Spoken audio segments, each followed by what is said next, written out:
हम जो पढ़ने वाले हैं वो पढ़ने वाले हैं परमाणु संरचना। ठीक है, स्टार्ट करते हैं, ज़्यादा समय न लेंगे हम। परमाणु संरचना की जब भी हम बात करते हैं तो चैप्टर हमारा है परमाणु संरचना।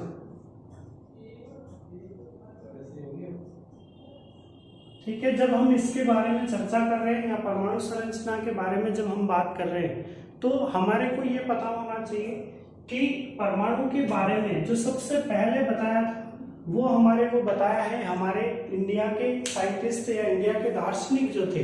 ठीक है, भारत के जो दार्शनिक थे उनका नाम था कणाद। ठीक है, महर्षि कणाद जो है, ठीक है, ये नाम याद रखना है। तो आपको क्या चीज याद रखनी है कि हमारे को सर्वप्रथम जो बताया था, सर्वप्रथम परमाणु के बारे में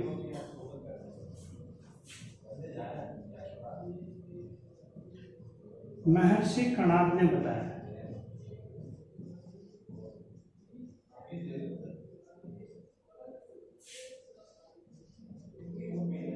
ठीक है, इन्होंने क्या बताया, तो इन्होंने ये बताया कि जब किसी पदार्थ की या किसी द्रव्य की हम बात करते हैं, पदार्थ या द्रव्य के बारे में हम पिछली क्लासेस में डिस्कस कर चुके हैं जब हम तत्व यौगिक और इनके बारे में बात कर रहे थे।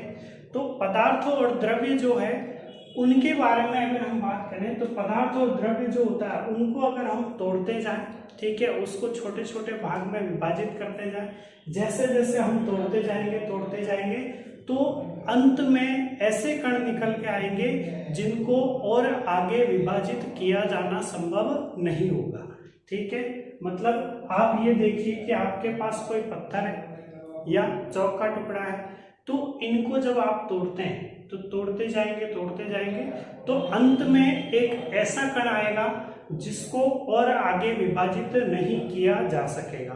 ठीक है, तो उसी कण को इन्होंने महर्षि कणाद ने क्या बोल दिया है, परमाणु बोल दिया है। ठीक है, तो क्या लिख सकते हैं हम कि पदार्थ का वह छोटे से छोटा कण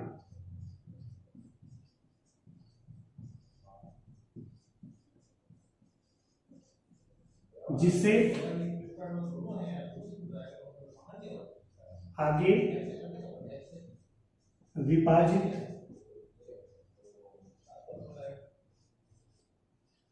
न किया जा सके,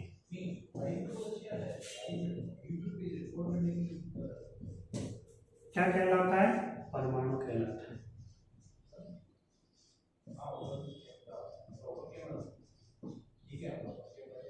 ठीक है, वापस देख लें क्या है, महर्षि कणाद ने क्या बताया है कि पदार्थ का वह छोटे से छोटा कण जिसको आगे और विभाजित नहीं किया जा सकेगा उसको हम क्या बोल देते हैं, परमाणु बोल देते हैं। ठीक है, तो परमाणु के बारे में आपको ये पता लगा कि सबसे पहले महर्षि कणाद ने परमाणु के बारे में बताया है। दूसरा आपको याद रखना है, दो साइंटिस्ट थे। ठीक है, दो साइंटिस्ट मतलब दो वैज्ञानिक थे, कहाँ के थे, तो ग्रीक के। ठीक है, ग्रीक जो दार्शनिक थे उन्होंने भी महर्षि कणाद जैसे ही मत दिए थे। मतलब इन्होंने क्या बताया था, एक तो है डेमोक्राइट्स,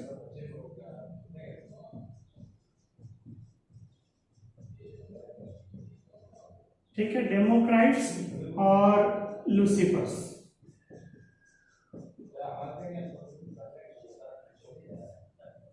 इन ग्रीक दार्शनिकों ने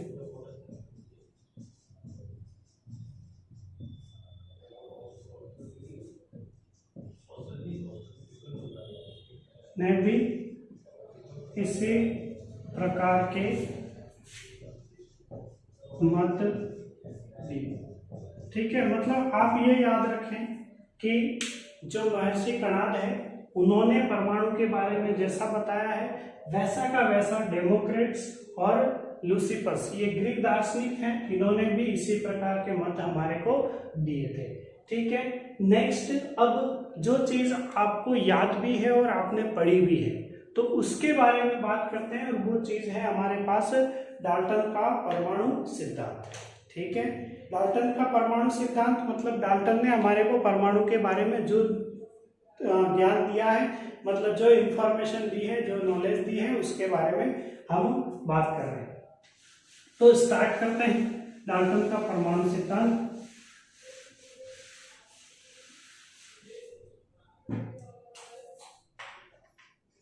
डाल्टन का परमाणु सिद्धांत। ठीक है, डाल्टन का परमाणु सिद्धांत वास्तव में क्या है, बहुत सारे जो पॉइंट्स है, डाल्टन ने बहुत सारी चीजें जो बताई थी, उन्हीं पॉइंट्स को मिला के जो बनाया हुआ है वही क्या है, डाल्टन का परमाणु सिद्धांत है। इसके अंदर जो अलग अलग पॉइंट है वो आपको ऐसे याद रखने हैं। डाल्टन ने सबसे पहली बात तो ये बोली कि किसी भी पदार्थ का छोटे से छोटा कण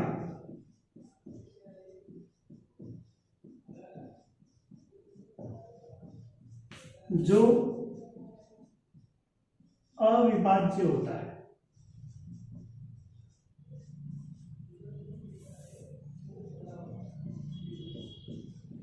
उसे हम क्या कहेंगे, परमाणु। तो जो अविभाज्य होता है परमाणु कहलाता है। ठीक है, तो ये डाल्टन का पहला पॉइंट था। आप ये याद रखें कि डाल्टन के परमाणु सिद्धांत के अनुसार डाल्टन ने ये बताया कि किसी भी पदार्थ का छोटे से छोटा कण जो होगा, जो कैसा रहेगा, अविभाज्य रहेगा। अविभाज्य का मतलब जिसको आगे और विभाजित नहीं कर पाएंगे उसको हम क्या बोल देंगे, परमाणु बोल देंगे।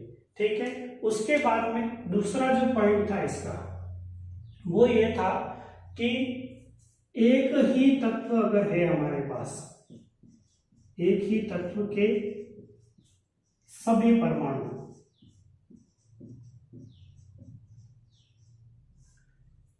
ठीक है, एक ही तत्व के अगर सब परमाणु होंगे, बहुत सारे परमाणु होंगे एक तत्व के अंदर, और अगर बहुत सारे परमाणु हैं और उन सभी परमाणुओं के अंदर क्या होगा, तो सीधा सा याद रखें कि एक ही तत्व के सभी परमाणु गुणों में, आकार में और भार में समान होते हैं।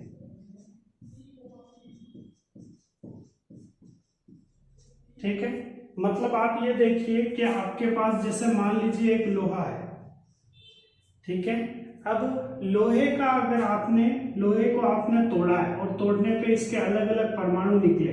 अब इन परमाणुओं को अगर हम देखते हैं, ठीक है, ये अलग अलग परमाणु हैं। अब इन परमाणुओं को अगर देखेंगे तो ये सारे के सारे परमाणु जो होंगे वो कैसे होंगे, गुणों में, आकार में और भार में कैसे होंगे, एक समान होंगे। ठीक है, अब दूसरा हम बात करते हैं, इसी पॉइंट को कुछ अलग तरीके से भी बताया डाल्टन ने, और वो क्या था कि अगर हमारे पास दो या दो से अधिक तत्व अगर हमारे पास है, मतलब दो या दो से अधिक भिन्न तत्व अगर हैं हमारे पास, भिन्न तत्वों के परमाणु अगर हैं, तो वो गुणों में,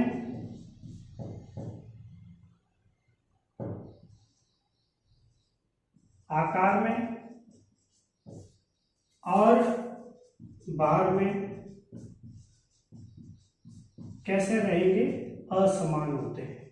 ठीक है, तो ये चीज आपको याद रखनी है। पहला आपको इससे पहले वाला पॉइंट याद है तो ये पॉइंट ऑटोमेटिकली याद है। ठीक है, मतलब एक तत्व होगा तो उसके सारे परमाणु गुणों में, आकार में और भार में समान होंगे, लेकिन अगर तत्व अलग अलग हो जाते हैं, ठीक है, जैसे ये हमारे पास लोहे का था,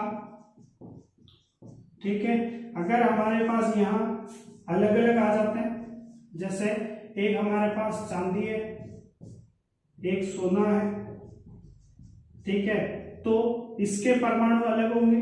ठीक है, ये आपस में तो समान होंगे लेकिन इसके परमाणुओं से कैसे होंगे, अलग होंगे। तो ये परमाणु और ये परमाणु कभी भी एक जैसे नहीं हो सकते, ठीक है। मतलब अगर ये सारे परमाणु को हम ए बोल रहे हैं और ये सारे परमाणु को बी बोल रहे हैं, तो ये ए और बी कभी भी समान नहीं होंगे, ठीक है। तो आपको ये याद रखना है कि अलग अगर तत्व आ जाते हैं तो उनके परमाणु कभी भी गुणों में, आकार में और भार में समान नहीं हो सकते, ठीक है। उसके बाद में हम और बात करें तो सीधा सा ये याद रखें कि जब भी परमाणु की बात कर रहे हो आप, ठीक है, तो परमाणु जो होता है वो रासायनिक अभिक्रियाएं या रासायनिक परिवर्तन जो होंगे उनमें खुद अपरिवर्तित रहता है। मतलब परमाणु रासायनिक अभिक्रियाओं में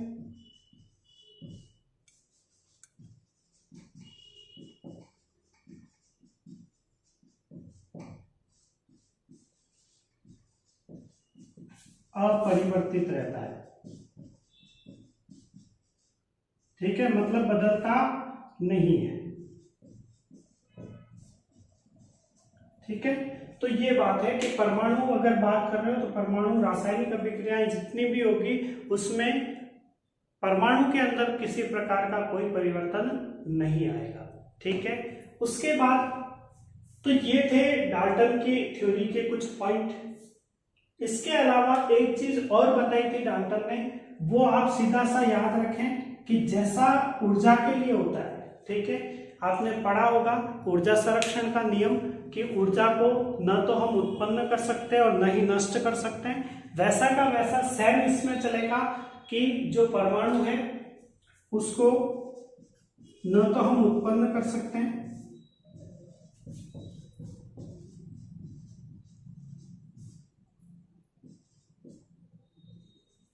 ठीक है, परमाणु को न तो उत्पन्न किया जा सकता और न ही नष्ट किया जा सकता है।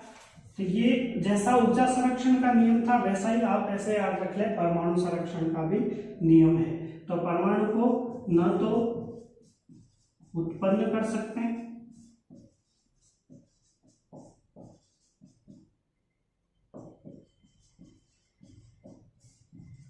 और न ही इसको नष्ट किया जा सकता है,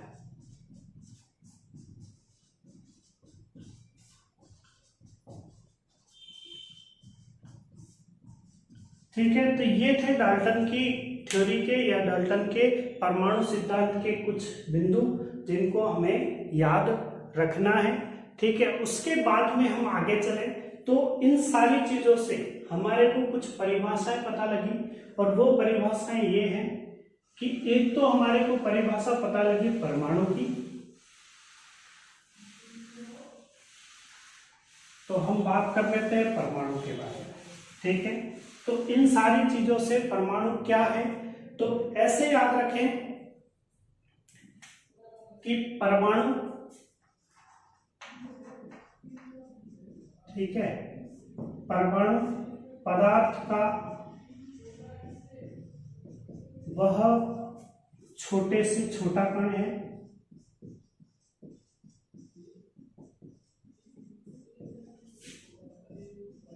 जो अविभाज्य होता है,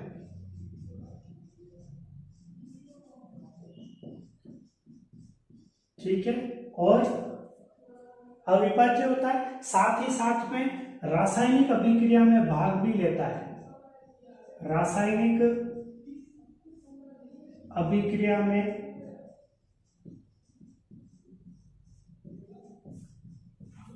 भाग लेता है,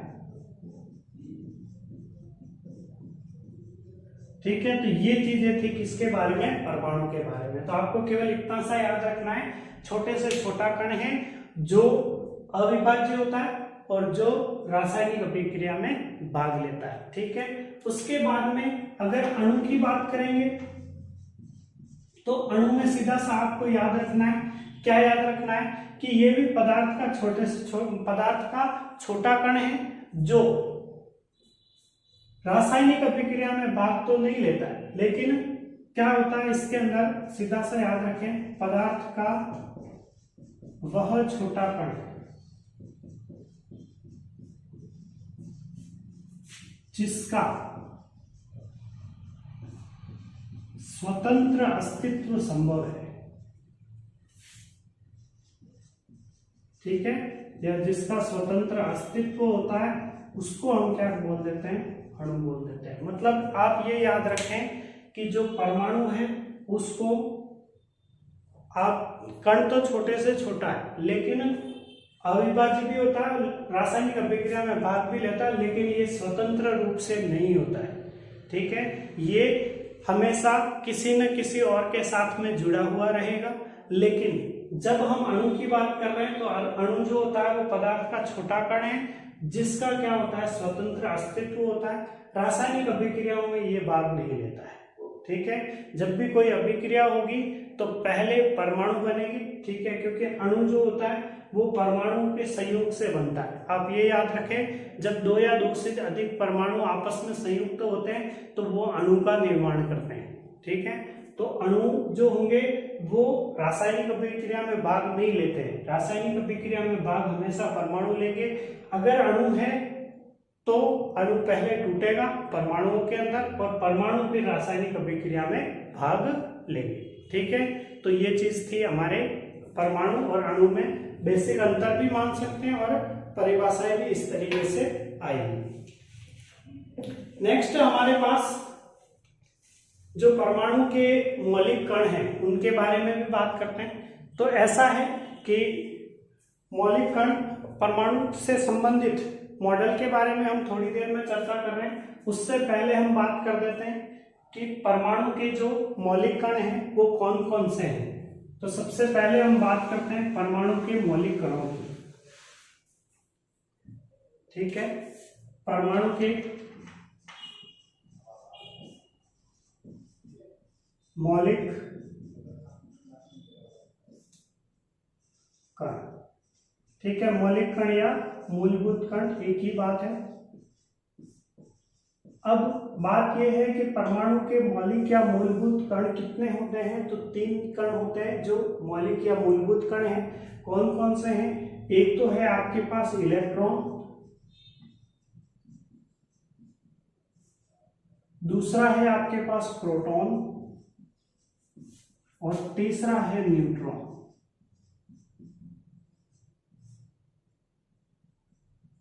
ठीक है।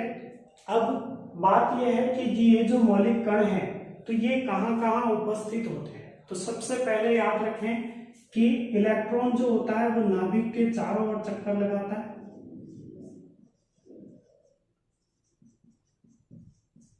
ठीक है। ये हम क्या बता रहे हैं, इनकी स्थितियां बता रहे हैं कि कहां होता है परमाणु के अंदर। तो सीधा सा याद रखें, इलेक्ट्रॉन जो होता है वो तो क्या करता है, नाभिक के चारों ओर चक्कर लगाता है,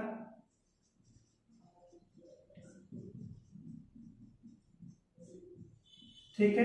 प्रोटॉन की अगर हम बात कर रहे हैं तो प्रोटॉन कहां होता है, नाभिक में उपस्थित होता है, ठीक है, नाभिक में उपस्थित होता है। और न्यूट्रॉन की भी अगर बात करें तो न्यूट्रॉन भी नाभिक में ही उपस्थित होता है, ठीक है। नेक्स्ट अगर हम बात करें, ये तो थी इनकी स्थिति, ठीक है। दूसरा हम चर्चा कर रहे हैं किसके बारे में, इनके खोजकर्ता कौन है, ठीक है। तो आपको ये याद रखना है, एक एक्सपेरिमेंट आपने पिछली क्लासेस के अंदर कभी पढ़ा होगा और वो था कैथोड किरण प्रयोग, ठीक है। कैथोड रे एक्सपेरिमेंट जो था, तो उसके अंदर अगर हम बात करें तो जब हम इलेक्ट्रॉन की खोज की बात करें तो जे थॉमसन जो एक वैज्ञानिक थे उन्होंने इस प्रकार का प्रयोग किया था, कैथोड किरण प्रयोग, और उसके माध्यम से इन्होंने इलेक्ट्रॉन की खोज करी थी। तो हम लिख सकते हैं कि इलेक्ट्रॉन के खोजकर्ता कौन है, जे थॉमसन, ठीक है। दूसरा प्रोटॉन के खोजकर्ता की बात करें तो प्रोटॉन के खोजकर्ता जो हैं वो है गोल्डस्टीन,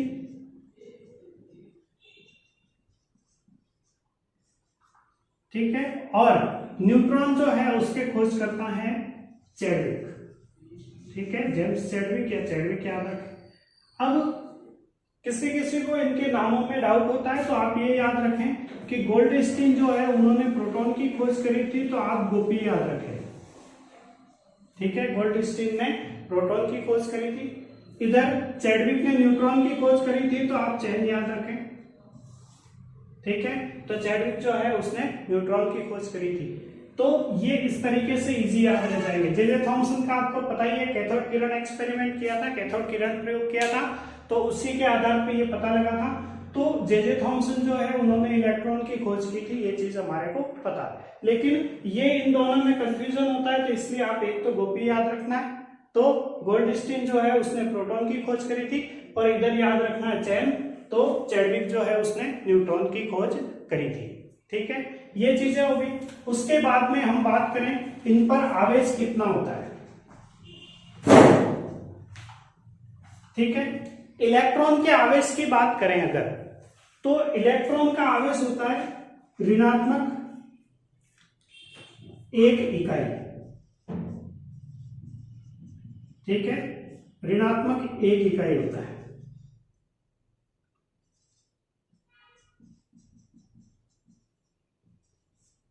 ठीक है, ऋणात्मक 1 इकाई होता है।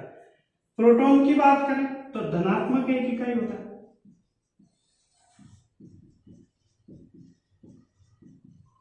फिर न्यूट्रॉन की बात करें तो इसका आवेश कितना होता है, 0 आवेश होता है, मतलब 0,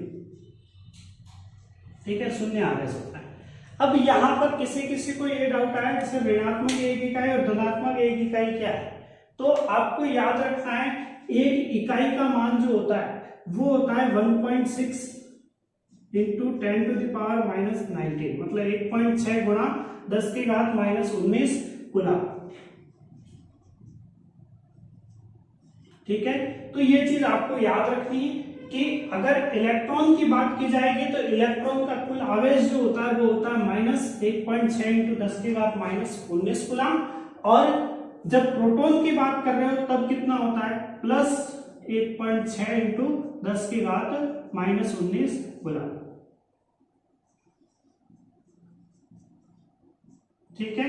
और न्यूट्रॉन का कितना होता है, तो न्यूट्रॉन की सीधी सी बात है, अगर 0 है तो 0 में कुछ भी मल्टीप्लाई करो, कुछ भी गुणा करो, कितना ही आएगा, 0 ही आएगा। तो इसका न्यूट्रॉन का आवेश कितना होता है, 0 होता है, ठीक है। आपको याद रखना है इलेक्ट्रॉन और प्रोटॉन का आवेश जो होता है वो संख्यात्मक रूप से समान होता है, लेकिन प्रकृति इनकी दोनों की अलग अलग होती है, एक का धनात्मक होता है, एक का ऋणात्मक होता है, ठीक है। तो ये चीजें हैं। नेक्स्ट हम बात करें आवेश के बाद में इनके द्रव्यमानों की, ठीक है, कि इनके भार या द्रव्यमान कितने होते हैं।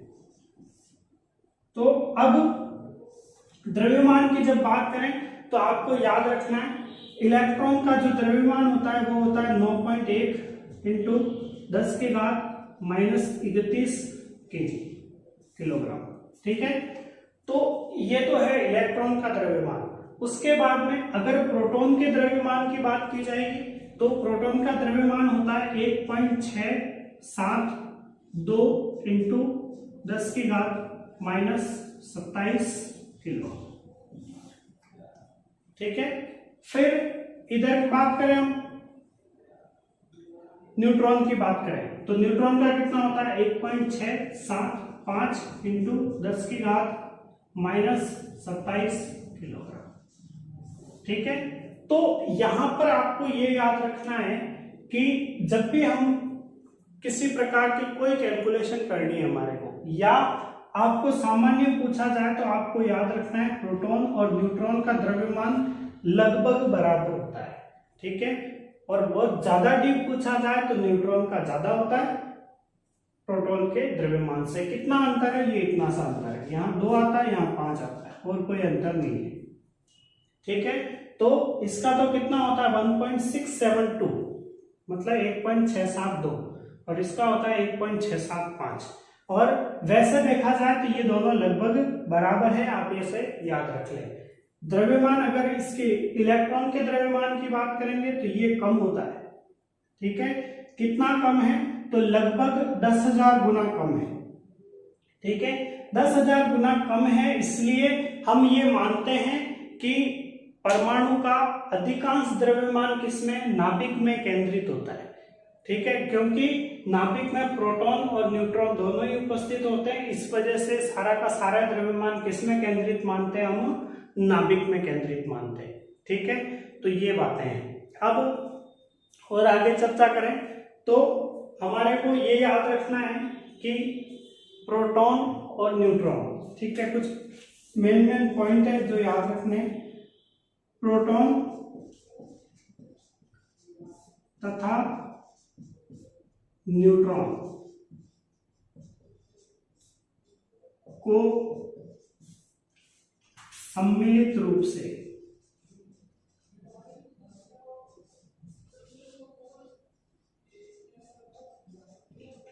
न्यूक्लियॉन कहते हैं, न्यूक्लियॉन।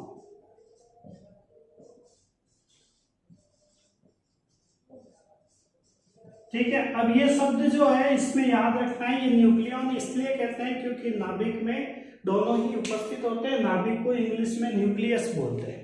ठीक है, इसी वजह से ये नाम जो है वो न्यूक्लियॉन आया, मतलब न्यूट्रॉन तथा प्रोटॉन जो है ये दोनों किसमें होते हैं, नाभिक में होते हैं, इसलिए इनको न्यूक्लियॉन कहा जाता है। ठीक है, और नाभिक में ये किस वजह से होते हैं, तो नाभिकीय बल लगते हैं जिनकी वजह से ये क्या होते हैं, स्थायी होते हैं। ठीक है, बाकी और बात आपको पता ही है कि न्यूट्रॉन का भार प्रोटॉन के भार से थोड़ा सा ज्यादा होता है। ठीक है, अब आगे हम पढ़ रहे हैं थॉमसन मॉडल, मतलब एक तरीके से परमाणु को समझने के लिए विभिन्न मॉडल अलग अलग वैज्ञानिकों ने दिए हैं, उन मॉडल को हम अब पढ़ेंगे। तो सबसे पहला मॉडल बात करते हैं थॉमसन का परमाणु मॉडल। ठीक है, तो थॉमसन का परमाणु मॉडल,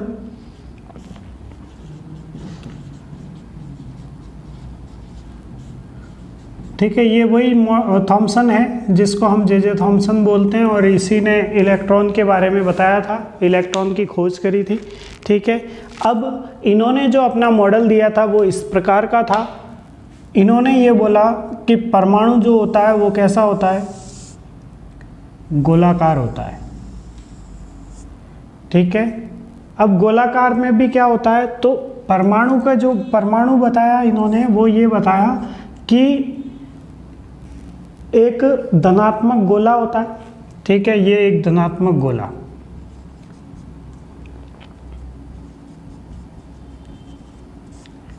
और इस धनात्मक गोले में बीच बीच में कहीं कहीं पे क्या होते हैं, इलेक्ट्रॉन्स होते हैं। ठीक है, यहाँ बीच बीच में कहीं कहीं पे क्या होते हैं, इलेक्ट्रॉन्स होते हैं। और इसकी तुलना इन्होंने किससे करी, इन्होंने तुलना करी थी प्लम पुडिंग, इनके यहाँ पे कोई मिठाई होती होगी, उस मिठाई से इन्होंने तुलना करी। वो मिठाई से तुलना करने के बाद हमारे इंडिया के साइंटिस्ट, इंडिया के लोगों ने देखा कि ये चीज़ हमारे इधर नहीं होती है, तो हम इसको समझेंगे कैसे, तो उन्होंने इसकी तुलना कर दी किससे, तरबूज से।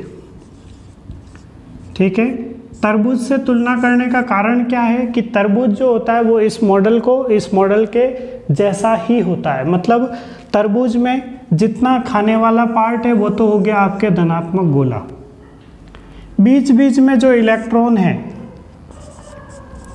ठीक है, बीच बीच में जो इलेक्ट्रॉन है वो क्या हो गए, तरबूज के बीज हो गए। तो इसकी तुलना किससे करी गई, तरबूज से करी गई। और इन्होंने इसकी तुलना किससे करी थी, प्लम पुडिंग मिठाई से, है ना। तो प्लम पुडिंग मॉडल भी बोला गया इसको। तो ये चीज़ है। अब इसकी और किससे तुलना कर सकते हो, तो अपने यहाँ बूंदी के लड्डू होते हैं। ठीक है, बूंदी के लड्डू, उनसे भी इसकी तुलना की जा सकती।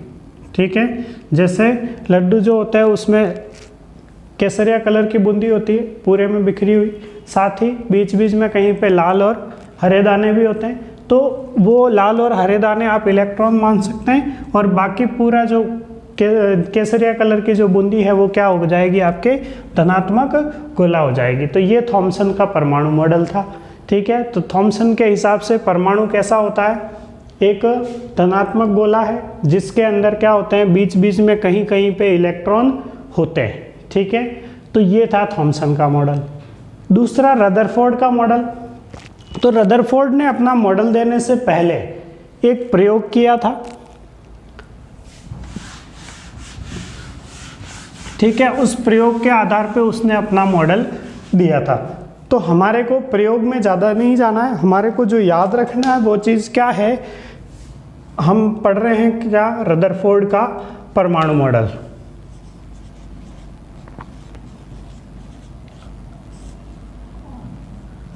ठीक है, रदरफोर्ड जो था उसने क्या करा, अपना एक प्रयोग किया। उस प्रयोग को केवल डायग्राम से हम देखते हैं कि क्या था। सिंपल सा ऐसे याद रखो कि एक तो बनाया गया सी आकार का कमरा।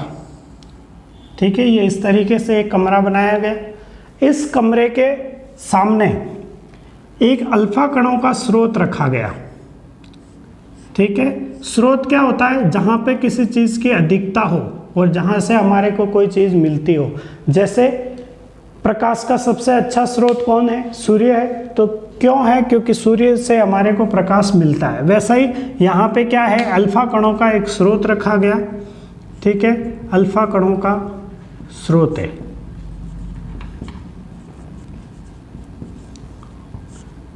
अब इसके सामने ये जो सी आकार का कमरा बनाया गया, इस कमरे के अंदर सोने की एक पन्नी लगाई गई। ठीक है, बिल्कुल पतली पन्नी थी, इस प्रकार की मान सकते हो कि जिसके आर पार, अगर बहुत पतली कोई चीज़ होती है तो उसके आर पार हम थोड़ा थोड़ा देख सकते हैं। तो वैसा ही इस पन्नी को बनाया गया, बहुत ज़्यादा पतला बनाया गया। और सोने की पन्नी ही इसलिए ली गई क्योंकि सोने की तन्य क्षमता ज़्यादा होती है, इसलिए इसको क्या कर सकते हो आप, जितना ज़्यादा पीट के आप चादर अगर बनाते हो तो बहुत पतली से पतली चादर बनाई जा सकती है, इसलिए सोने की पन्नी का प्रयोग किया गया। ठीक है, इसके साथ में ये जो कमरा बनाया गया था, इस कमरे पर की गई पॉलिश। ठीक है, किसकी पॉलिश है, तो ये जो पॉलिश है वो है ZnS की। ठीक है, ये जो पॉलिश है वो किसकी, ZnS पॉलिश है। ठीक है, ZnS का मतलब जिंक सल्फाइड है, जिंक सल्फाइड। ठीक है, ये आपको याद रखना है। ठीक है, बहुत सारे लोग इसमें कंफ्यूज होते हैं कि जिंक सल्फाइड और जिंक सल्फेट। सल्फेट आपके SO4 जब आएगा तब सल्फेट बोलेंगे। यहाँ पर ये ZnS है, मतलब जिंक सल्फाइड है। ठीक है, उसके बाद में अगर बात करें तो अब इस प्रयोग के अंदर हुआ क्या था। सिंपल सा आप देखें कि जब अल्फा कणों का स्रोत जो था, उस स्रोत से क्या किया गया, बहुत सारे अल्फा कण एक साथ इस सोने की पन्नी पे बौछार करवाई गई। बहुत सारे अल्फा कणों की एक साथ इस सोने की पन्नी पे बौछार कराई गई।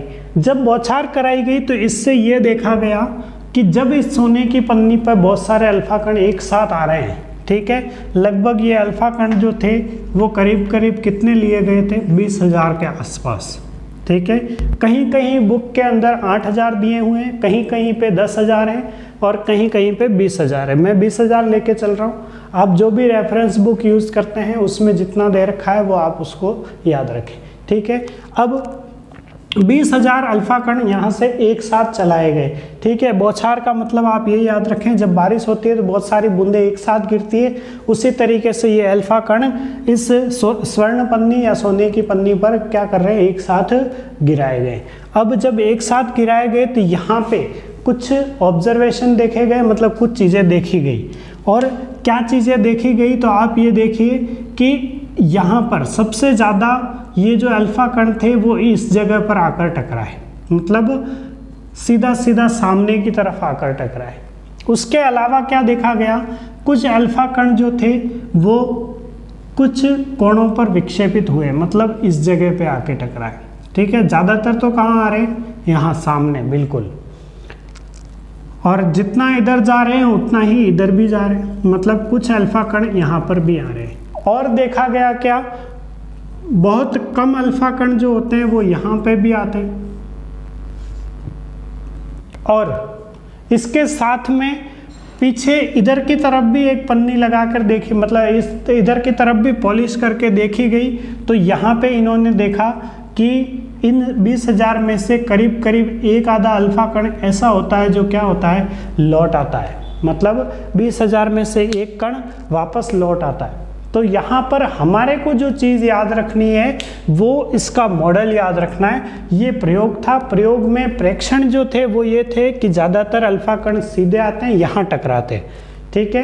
कुछ अल्फा कण छोटे छोटे कोणों से विक्षेपित होते हैं। मतलब आप ये देखें कि जब अगर सीधा जा रहे हैं तो ये कोई विक्षेप नहीं है, ठीक है। लेकिन अगर ये यहाँ पे जा रहे हैं, इस तरफ जा रहे हैं यहाँ, तो यहाँ जो कोण बनेगा वो 90 से कम है, इसलिए ये क्या है, छोटे कोणों से विक्षेपण है, न्यून कोण से विक्षेपण है। फिर अगर यहाँ पे देखते हैं आप, इधर जा रहे हैं, तो ये जो कोण है ये कैसा है, अधिक कोण है, तो अधिक कोणों से विक्षेप भी हुआ है, ठीक है। तो इन चीज़ों के आधार पर यहाँ पे जो निष्कर्ष निकाले गए वो निष्कर्ष हमारे को याद रखने, ठीक है। क्या क्या निष्कर्ष थे, तो क्या क्या निष्कर्ष थे। पहला निष्कर्ष, ठीक है, कि अधिकांश कण सीधे चले गए, है ना, अधिकांश कण सीधे चले जाते हैं। तो इस बात से निष्कर्ष क्या निकला, तो इससे निष्कर्ष ये निकला कि ये अगर कोई चीज़ यहाँ से आ रही है और सीधी चली जा रही है, इसका मतलब यहाँ पे कुछ इसको नहीं मिलेगा, तभी तो सीधा जा सकता है। अगर कुछ होगा तो ये या तो टकराएगा या वहाँ से मुड़ के थोड़ा बहुत इधर उधर विक्षेपित होगा, लेकिन ऐसा नहीं हो रहा है। इसका मतलब ज़्यादातर जगह कैसी है, खाली है। तो हम क्या बोल सकते हैं, अर्थात अधिकांश भाग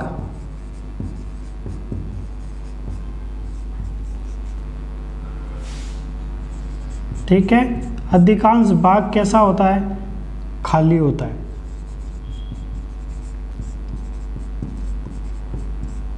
ठीक है, ये था पहला पॉइंट। दूसरा पॉइंट, कुछ कोणों से विक्षेपण हुआ है। कुछ कोणों से विक्षेपण कब हो सकता है, जब किसी चीज से डर के दूर जाया जाए, ठीक है, तभी विक्षेपण कुछ कोणों से होगा।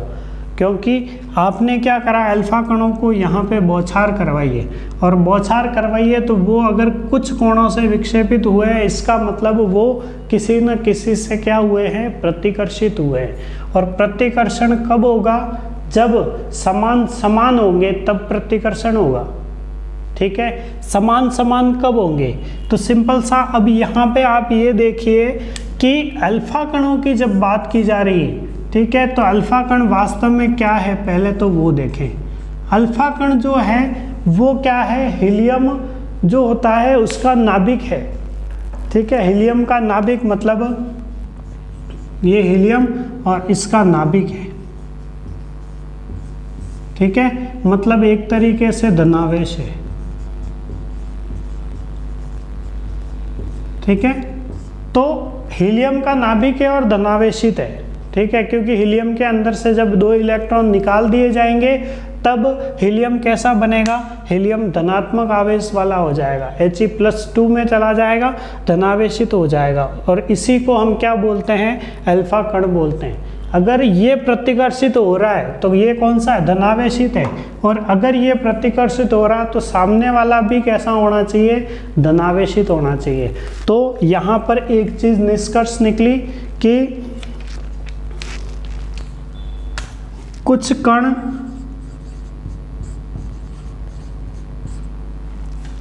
न्यून कोण से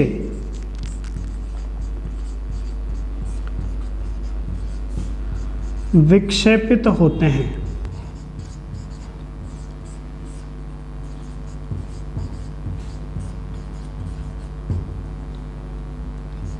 क्योंकि केंद्र में धनावेश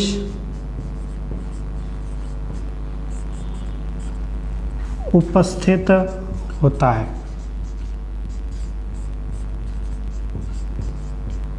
ठीक है, क्या समझ आया कि कुछ कण जो है वो न्यून कोणों से विक्षेपित हुए, न्यून कोणों से अगर विक्षेपित हो रहे हैं तो इसका मतलब ये है कि केंद्र में अगर धनावेश होगा तभी क्या हो सकता है, न्यून कोणों से विक्षेपण हो सकता है। ठीक है, उसके बाद में और आगे चलें, ये चीज़ें कवर हो गई, हमने ये देखा, ये दोनों बातें कर ली। अब अधिक कोण पर विक्षेपण का कारण जानते हैं। ठीक है, तो कुछ कण जो है वो अधिक कोणों पे विक्षेपित हुए हैं। तो कुछ कण अधिक कोणों पर या अधिक कोण पर विक्षेपित होते हैं।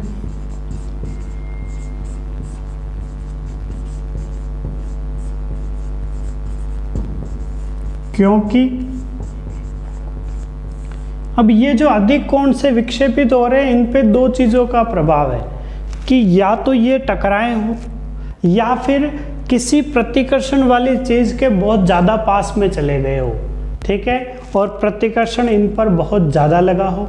तो अगर किसी चीज़ से टकराना है तो इसका मतलब उस चीज़ से जिससे हम टकराना चाह रहे हैं उसमें द्रव्यमान होना चाहिए, मतलब भार होना चाहिए। तो अगर वो भार है तो वो भार से अगर आप टकरा रहे हो तब आपको वापस लौटना पड़ सकता है। तो यहाँ पर हम लिख सकते हैं कि कुछ कण अधिक कोण पर विक्षेपित होते हैं क्योंकि केंद्र में क्या होता है, भार केंद्रित होता है। ठीक है, भार या हम किसको क्या लिख सकते हैं, द्रव्यमान लिख सकते हैं। छोटे कणों के लिए, बहुत छोटे कण अगर है तो उनके लिए द्रव्यमान और भार बराबर होते हैं, लेकिन अगर बड़े कण हैं तो उनके लिए द्रव्यमान और भार में अंतर आ जाएगा। तो क्योंकि केंद्र में द्रव्यमान केंद्रित होता है।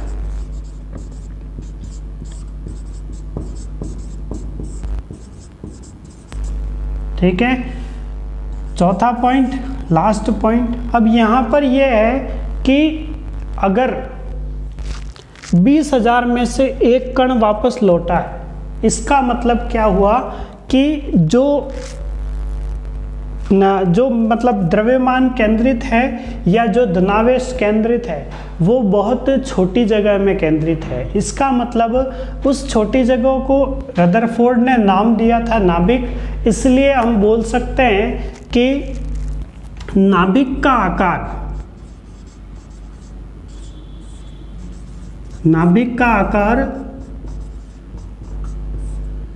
परमाणु के आकार की तुलना में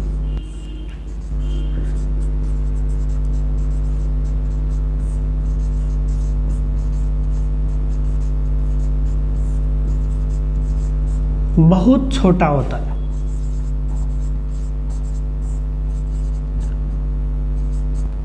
बहुत छोटा होता है। ठीक है, तो ये बातें हमारे को रदरफोर्ड मॉडल से याद रखनी है। ठीक है, और भी बातें हैं इस मॉडल की। इस मॉडल के अनुसार जब इसको पूछा गया कि सर आपका मॉडल कैसा बनेगा, मतलब जो परमाणु का मॉडल आपने दिया है वो कैसा बनेगा, तो इन्होंने ये बोला कि परमाणु का मॉडल बनेगा इस प्रकार का। यहाँ आप एक बीच में नाभिक बता दो और नाभिक के चारों तरफ इलेक्ट्रॉन को दौड़ा दो।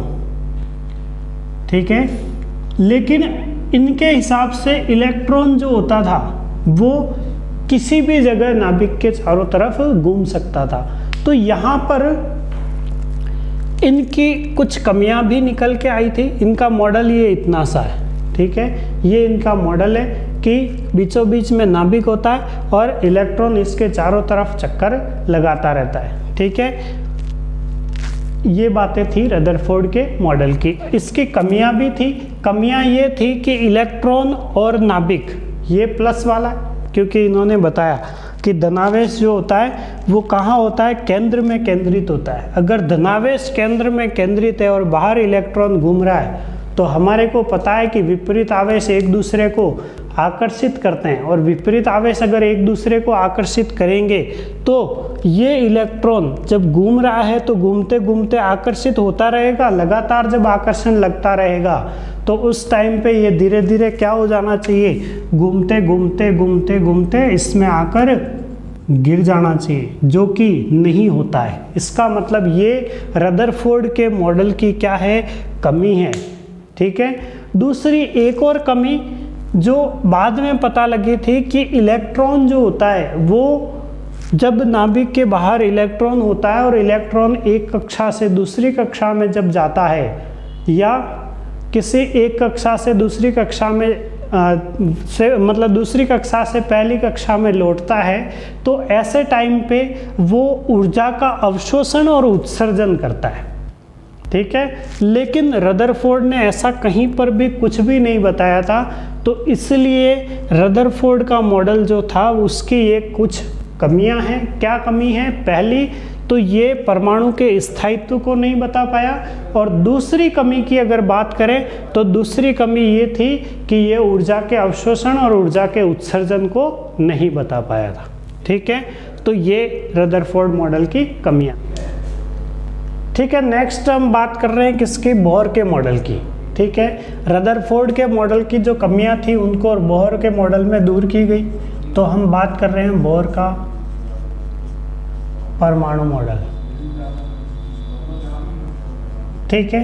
इस मॉडल के बारे में बात इतनी सी है कि इन्होंने जो मॉडल दिया था इसमें कुछ बातें जो रदरफोर्ड ने सही बताई थी उनको इसने भी उसका समर्थन किया, और जो रदरफोर्ड ने गलत बताया था उसके बारे में उसकी कमियां जो थी उसको ये कंप्लीट कर रहा है, ये फुलफिल कर रहा है। तो सबसे पहले हम बात करें इस मॉडल के कुछ पॉइंट्स की। तो बोहर का परमाणु मॉडल था, उसमें इन्होंने ये बात कही कि रदरफोर्ड सर ने कहा था कि नाभिक जो होता है उसके चारों तरफ इलेक्ट्रॉन घूमते हैं। ठीक है। यहाँ तक की बात सही है, लेकिन हर कहीं पर भी नहीं घूमेंगे। मतलब इन्होंने ये बोला कि नाभिक के चारों ओर इलेक्ट्रॉन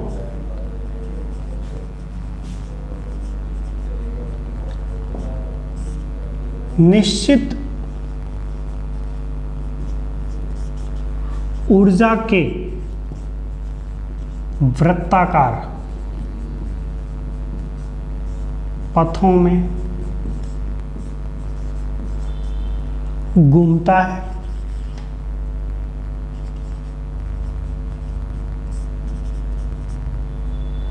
ठीक है। जिन्हें या तो आप कक्षा बोल लो, या आप कोश बोल लो, और या फिर ऊर्जा स्तर बोल लो, तीनों ही बातें चल जाएगी। ठीक है। तो इन्होंने इतना सा बोला है कि नाभिक के चारों ओर इलेक्ट्रॉन जो है वो घूमता तो है, लेकिन घूमने के लिए निश्चित ऊर्जा के वृत्ताकार पथ होते हैं, और उन वृत्ताकार पथों को हम या तो कक्षा कहेंगे, या कोश कहेंगे, या ऊर्जा स्तर कहेंगे। मतलब तीनों में से कोई भी एक नाम उसको बोल सकते हैं। तो यहाँ पर जो कक्षाएं थी उनको इन्होंने n के आधार पे बताया कि इनका मान जो होगा वो 1, 2, 3, 4 ऐसे करते हुए सारे पूर्णांक हम उपयोग कर सकते हैं। ठीक है। और इन्हीं को इन्होंने इंग्लिश के alphabets K, L, M, N इन अक्षरों से भी इन्होंने इनको बताया कि मतलब n बराबर 1 होगा तो Kवा कोश होगा, 2 होगा तो Lवा कोश होगा, M3 होगा तो Mवा कोश होगा या Mवी कक्षा होगी, और n बराबर 4 होगा तो Nवी कक्षा होगी। इस तरीके से इन्होंने इनको नाम दे दिया है। ठीक है। उसके बाद में इन्होंने ये और भी बात ये बोली कि अगर, ठीक है, और इस प्रकार से इन्होंने ये बता दिया, ये नाभिक, इसके चारों तरफ निश्चित ऊर्जा के ऊर्जा स्तर या ऊर्जा कोश होते हैं। ठीक है, तो ये इस तरीके से इन्होंने अपना मॉडल बता दिया कि ये केवल इन्हीं वृत्ताकार कोशों में या कक्षाओं में घूमेंगे। ठीक है, अब बात ये है कि इनमें सबके अलग अलग नाम थे, जैसे के, एल, एम, एन, इस तरीके से। अब इनमें ये था कि जब भी अगर कोई इलेक्ट्रॉन केवल एल में घूम रहा हो, मतलब मान लो एल के अंदर घूम रहा हो, तो इसको इस एल से जब एम में जाना होगा तब ऊर्जा की आवश्यकता होगी, तो ये ऊर्जा को क्या करेगा, ग्रहण करेगा, तब एम में जा सकेगा। ठीक है, लेकिन अगर इसको के में आना है तो इसको क्या करना पड़ेगा, ऊर्जा की आवश्यकता नहीं है, ऊर्जा इसको क्या करनी पड़ेगी, उत्सर्जित करनी पड़ेगी, मतलब बाहर निकालनी पड़ेगी। ठीक है, तो इसको क्या करना पड़ेगा, ऊर्जा बाहर उत्सर्जित करके के में आ सकता है। तो यहाँ पर इसने ये बोला कि एक निश्चित कक्षा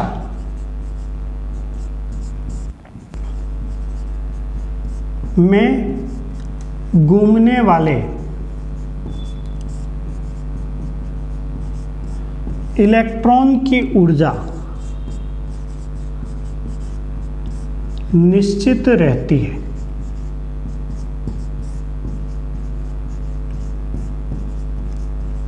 ठीक है, मतलब सीधा सा क्या है कि अगर किसी निश्चित कक्षा में घूमना है, जैसे मान लो एल के अंदर घूमना है, तो ऊर्जा क्या रहेगी, निश्चित रहेगी। और अगर निश्चित ऊर्जा है तो इसको घूमने, ये कितना भी घूम ले, इसके ऊर्जा में कभी कोई अंतर नहीं आएगा, तो ऊर्जा कैसी रहेगी, निश्चित रहेगी। लेकिन अगर इसको किसी अन्य कक्षा में जाना है तो उस टाइम पे इसको क्या करना पड़ेगा, या तो ऊर्जा का अवशोषण करना पड़ेगा या ऊर्जा उत्सर्जन करना पड़ेगा। तो किसी अन्य कक्षा में, एक कक्षा से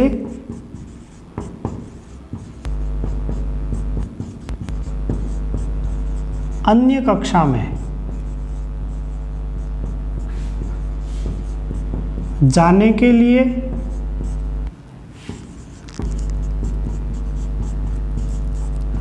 ऊर्जा का अवशोषण या उत्सर्जन किया जाता है।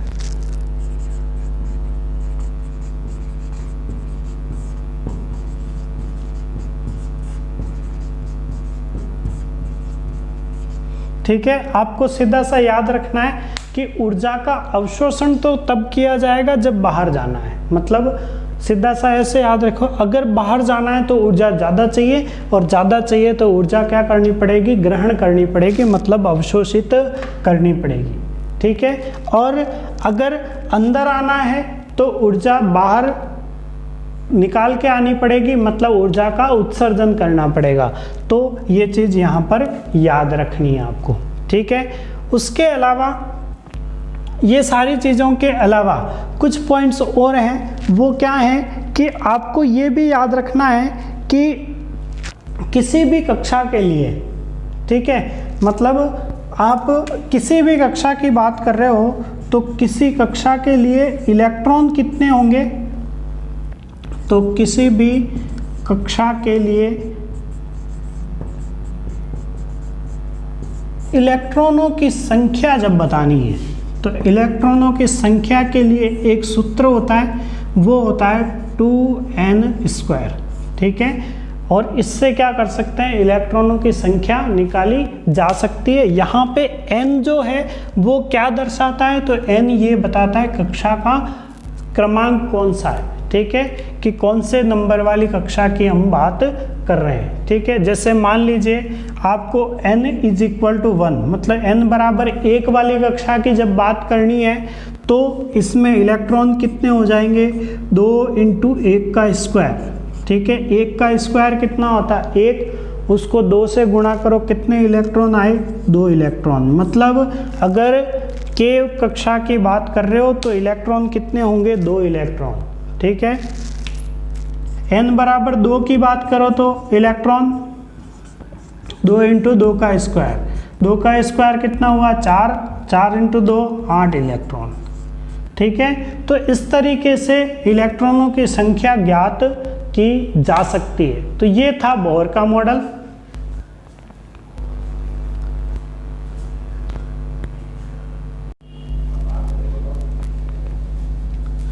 बोहर के मॉडल के बाद में अब हम चर्चा कर रहे हैं प्लांक के क्वांटम सिद्धांत की। तो प्लांक के क्वांटम सिद्धांत की अगर हम बात करें तो वास्तव में ये जो सिद्धांत है, ठीक है, प्लांक का क्वांटम सिद्धांत, ठीक है, कभी कभी नाम में भी हम डरते हैं, नाम को देखकर भी, नाम से भी कंफ्यूजन होता है। वो कंफ्यूजन भी आपका रहेगा नहीं। आप ये याद रखें कि अगर क्वांटम की बात की जा रही है या क्वांटा की बात की जा रही है, तो ये जो चीज़ है ये ऑटोमेटिकली आपके इस थ्योरी से समझ आ जाएगा। कैसे? तो आप ये याद रखें कि कोई भी वस्तु जो होती है, ठीक है, हमारे को ये पता है कि कोई भी वस्तु जो होती है वो ऊर्जा का या विकिरणों के रूप में, ठीक है, विकिरणों के रूप में ऊर्जा का उत्सर्जन भी करती है और अवशोषण भी करती है। तो अगर विकिरण के रूप में ऊर्जा का उत्सर्जन या अवशोषण किया जाता है तो वो ऊर्जा के छोटे छोटे पैकेट्स के रूप में होता है।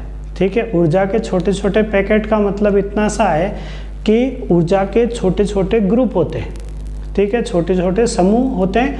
उन्हीं समूहों को क्या बोलते हैं? क्वांटा बोलते हैं। ठीक है, तो यहाँ पर वही चीज़ बात कर रहे हैं हम कि कोई वस्तु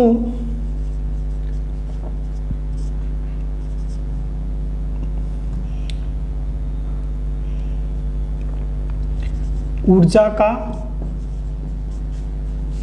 विकिरण के रूप में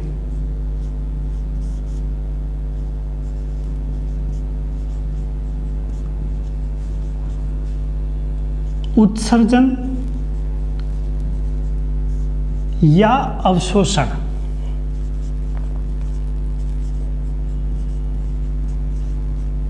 ठीक है, कोई वस्तु अगर है तो वो अगर ऊर्जा को विकिरण के रूप में उत्सर्जित या अवशोषित अगर कर रही है तो उस टाइम पे छोटे छोटे पैकेट्स का उपयोग करती है। मतलब छोटे छोटे पैकेटों के रूप में, और इन्हीं पैकेटों को हम बंडल बोल सकते हैं, बंडलों के रूप में।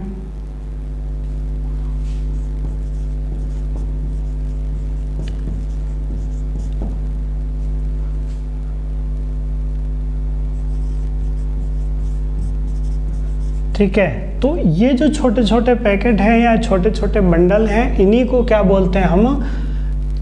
क्वांटम या क्वांटा। ठीक है, इन्हें क्वांटा कहा जाता है। ठीक है, तो बात यही चल रही है कि प्लांक का क्वांटम सिद्धांत कहना क्या चाहता है। सिंपल सा ये याद रखें, जैसे कोई वस्तु है हमारे पास, और वस्तु अगर ऊर्जा का, ठीक है, विकिरण ऊर्जा का आपको क्या करना है? यहाँ से उत्सर्जन कराना, मतलब बाहर निकल रही, या अवशोषण कराना, मतलब अंदर आ रही है। तो ऊर्जा का उत्सर्जन और अवशोषण जो होगा वो क्या किया जाएगा? छोटे छोटे ऊर्जा के पैकेट के रूप में होगा। मतलब यहाँ पे छोटे छोटे ऊर्जा के क्या होंगे? पैकेट होंगे, उनके रूप में उत्सर्जन या अवशोषण किया जाएगा। तो ये छोटे छोटे ऊर्जा के पैकेट जो हैं, बंडल जो हैं, इन्हीं को क्या बोल रहे हैं हम? क्वांटा बोल रहे हैं। ठीक है, तो ये चीज़ यहाँ से आएगी। उसके बाद में हम इसी चीज़ को हम सूत्र के हिसाब से भी बात कर सकते हैं कि ऊर्जा जो होगी उसको किस प्रकार से बता सकते हैं। तो ऊर्जा को हम बता सकते हैं गणितीय रूप से E = h न्यू। ठीक है, ये नया अक्षर है, V जैसा बनता है, इसको न्यू बोलते हैं। ठीक है, इसको न्यू बोलते हैं, ये h है। अब इसी चीज़ को ये किसके इक्वल होता है? तो hc/λ के बराबर होता है। ठीक है, जिन लोगों के लिए ये नया है वो केवल ये सूत्र को याद रखें, बाकी इससे ज़्यादा डीप जाने की कोशिश न करें। केवल इतना सा ही याद रखें कि ये एक इसका सूत्र है, और बाकी आपको केवल क्वांटा की परिभाषा याद रखने की, क्वांटा क्या होता है। ठीक है, और यहाँ पर क्या क्या चीज़ें हैं? तो E जो है वो तो है ऊर्जा। कौन सी ऊर्जा? विकिरण वाली। तो विकिरण ऊर्जा, ठीक है। और क्या है, h है प्लांक नियतांक, ठीक है। प्लांक नियतांक जो है वो इसी प्लांक ने दिया था, प्लांक वैज्ञानिक है और इसीलिए इसका नाम प्लांक नियतांक है। इसका मान जो होता है वो होता है 6.6 × 10⁻34 जूल इंटू सेकेंड, ठीक है, जूल इंटू सेकेंड। तो ये आपको याद रखना है प्लांक नियतांक का मान। उसके बाद में न्यू क्या है, तो ये आवृत्ति है, ठीक है, आवृत्ति। सी प्रकाश का वेग या प्रकाश की चाल,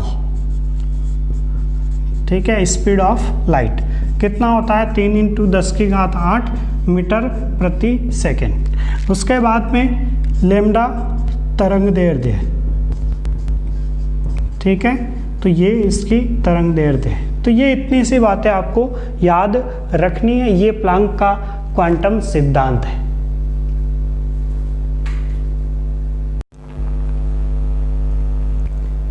नेक्स्ट हमें पढ़ना है क्वांटम संख्याएं, ठीक है। तो स्टार्ट करते हैं क्वांटम संख्याएं।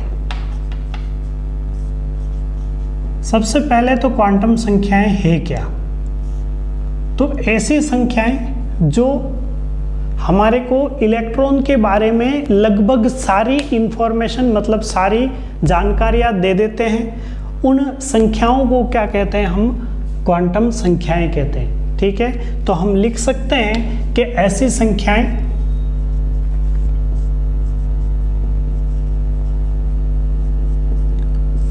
जो परमाणु में इलेक्ट्रॉन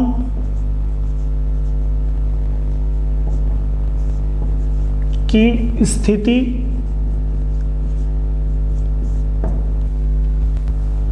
चक्रण, ठीक है, उसके बाद में कक्षा का प्रकार आदि की जानकारी देती हूं,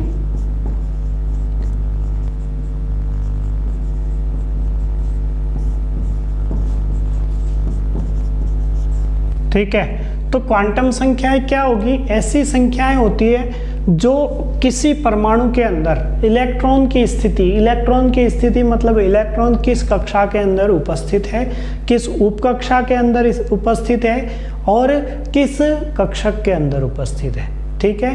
तो ये सारी चीजें कहाँ से पता लगती है, क्वांटम संख्याओं के आधार पे पता लगती है। उसके अलावा इलेक्ट्रॉन जो है वो घूम किस दिशा में रहा है, ठीक है, मतलब इलेक्ट्रॉन जो है वो मतलब वामावर्त घूम रहा है या दक्षिणावर्त घूम रहा है, मतलब घड़ी की दिशा में घूम रहा है या घड़ी की विपरीत दिशा में घूम रहा है।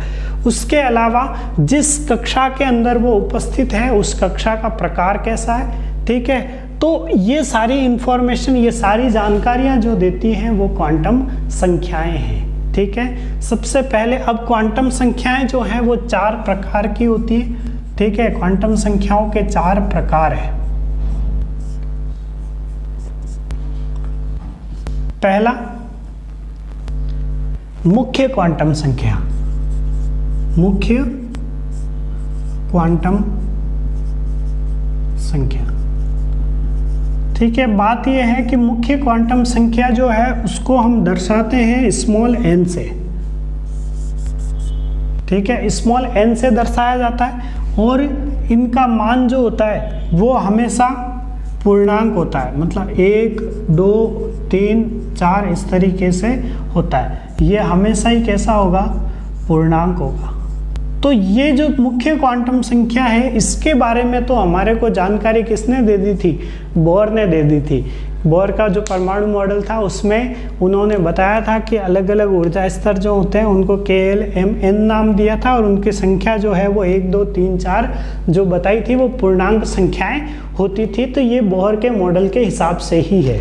अब मुख्य क्वांटम संख्या जो है वो आपको बता क्या रही है, तो वो आपको बता रही है ये क्या चीज़ है, कक्षा है। तो इसका मतलब ये है कि मुख्य क्वांटम संख्या इलेक्ट्रॉन के कक्षा की जानकारी देती है।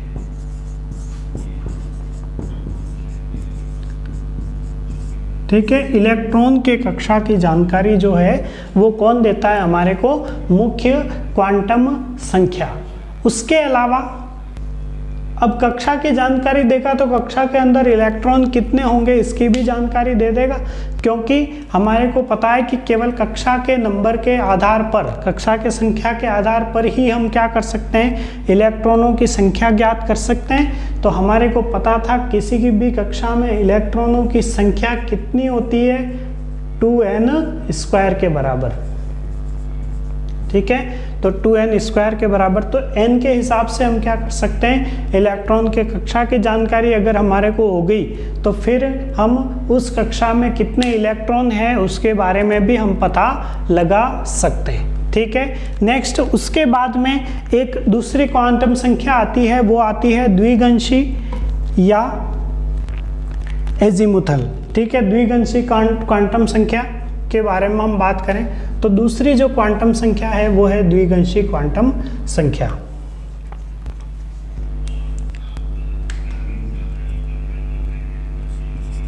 द्विगंशी क्वांटम संख्या। अब द्विगंशी क्वांटम संख्या जो है उसके वो किसके बारे में पता बताएगी? तो आप सीधा सा याद रखेंगे द्विगंशी क्वांटम संख्या जो है वो इलेक्ट्रॉन के उपकक्षा के बारे में पता लगाती है, मतलब इलेक्ट्रॉन के उपकक्षा की जानकारी हमारे को देती है। ठीक है, अब इलेक्ट्रॉन के उपकक्षा की जानकारी देती है और ये चीज़ पता किससे लगती है कि n का मान जो होता है उस मान के आधार पर उपकक्षा का मान भी पता लगाया जा सकता है।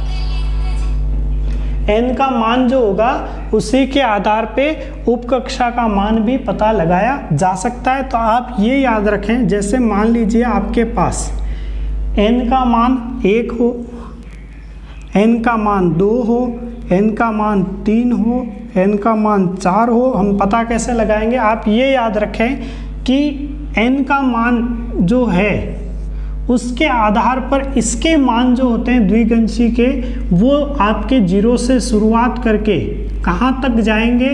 n-1 तक जाएंगे। सारे ही हमारे को पूर्णांक लेने पड़ेंगे। तो यहाँ पर ऐसे याद रखिए द्विगंशी जो क्वांटम संख्या है, ये थोड़ा सॉरी, ये L से रिप्रेजेंट होता है, ये पिछला लिखा रह गया था। ठीक है, L से अगर हम बताते हैं तो यहाँ पर L का मान जो है वो कहाँ से कहाँ तक? 0 से लेके n-1 तक जाता है। अब n का मान अगर 1 है तो L का मान कितना आएगा? 0। ठीक है, इसके लिए n का मान अगर 2 है तो L का मान कितना कितना आएगा? 0 आएगा और 1 आएगा। क्यों? क्योंकि n-1 तक जाना है। ठीक है, तो n-1 मतलब 1 - 1 कितना आया? 0। यहाँ पर भी n-1 करोगे तो 2 - 1 तक जाना है। कहाँ से? 0 से शुरुआत करके कहाँ तक जाना है? n-1 तक, मतलब 1 तक। और यहाँ पे n-1 मतलब 3 - 1 कितना होगा? 2। तो 0 से कहाँ तक जाना है? 2 तक जाना है। तो 0 1 2। ठीक है, फिर इसके लिए 4 है तो L कितना आएगा? 0 1 2 और 3, यहाँ तक आएगा। तो अब यहाँ से पता क्या लगता है? आप ये याद रखें, अगर L का मान कितना है? 0, तो उपकक्षा कौन सी होगी? S। ठीक है, और आगे चलें, L का मान अगर 1 है तो उपकक्षा P होगी, L का मान 2 है तो उपकक्षा D होगी, L का मान 3 है तो उपकक्षा F होगी। तो ये चीज़ें आपको याद रखनी। अब n बराबर 1 है तो L का मान 0 आ रहा, मतलब फर्स्ट जो कक्षा होगी कौन सी? K वाली, तो उसके अंदर उपकक्षा केवल S होती। फिर n बराबर 2 है, मतलब L वाले की बात करें तो L वाले में उपकक्षा S और P दोनों होते हैं। ठीक है, तो ये चीज़ है। फिर L बराबर 0 1 2, मतलब 3 वाले के लिए क्या क्या आता है? 3 मतलब m वाले के लिए s भी आता है, p भी आता है और d भी आता है। फिर 4 है मतलब n, और n है तो क्या क्या आता है, s आता है, p आता है, d आता है और f आता है। ठीक है, यहाँ तक समझ आया? कोई अब ज़्यादा कॉम्प्लिकेशन नहीं है, इसको 1-2 बार आप देखेंगे आपको याद हो जाएगा। ठीक है, सीधा सा क्या है, एस पी डी एफ होता है, 0 है तो S है, 1 है तो P है, 2 है तो D है और 3 है तो F है। ठीक है, तो इसीलिए यहाँ पे n का मान पता होना चाहिए, l का मान निकल के आ जाएगा। उसके बाद में तीसरी जो क्वांटम संख्या है वो है चुंबकीय क्वांटम संख्या। चुंबकीय क्वांटम संख्या की बात करें हम, तीसरा,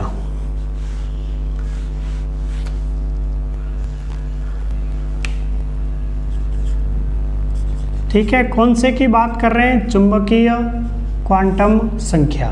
चुंबकीय क्वांटम संख्या को हम बताते हैं किससे, m से। क्यों बताते हैं, क्योंकि इसको बोलते हैं मैग्नेटिक क्वांटम नंबर, तो m से बताते हैं इसको। ठीक है, अब ये जो है ये क्या बताता है, इलेक्ट्रॉन के अभिविन्यास की जानकारी हमारे को इससे पता लगती है। तो इलेक्ट्रॉन के अभिविन्यास की जानकारी इससे मिलती है। ठीक है, ये चीज़ें हमारे को केवल इतना सा है कि सब मेन चीज़ जो है वो S, P, D और F इनके बेसिस पे, या फिर जो हमारे क्वांटम संख्याएं हैं, ठीक है, इन क्वांटम संख्याओं के हमारे को पेयर दिए जाएंगे, मतलब जोड़े दिए जाएंगे, और उन जोड़ों में से हमारे को छांटना पड़ेगा कि कौन सा जोड़ा सही है और कौन सा गलत है। तो इसलिए हमारे को ये क्वांटम संख्याएं पढ़नी है। तो चुंबकीय क्वांटम संख्या की जब हम बात कर रहे हैं तो चुंबकीय क्वांटम संख्या में इलेक्ट्रॉन के अभिविन्यास की जानकारी होती है। ठीक है, और ये निकलती कैसे है, तो आप याद रखें कि L का जो भी मान हमारे पास होगा उस मान के आधार पे हम m का मान -L से स्टार्ट करेंगे, 0 तक जाएंगे और फिर +L तक जाएंगे। तो -L से लेके +L तक होता है, लेकिन साथ में 0 को भी आपको शामिल करना है। कैसे, तो आप ये देखिए, जैसे मान लीजिए आपने L का मान 0 है तो m का मान कितना आएगा, केवल 0। ठीक है, L का मान अगर 1 है तो m का मान कितना आएगा, -L से +L, मतलब -1 से बीच में 0 भी आएगा और साथ में +1 तक जाना है, तो कितने आएंगे, 1, 2 और 3 आएंगे। ठीक है, उसके बाद में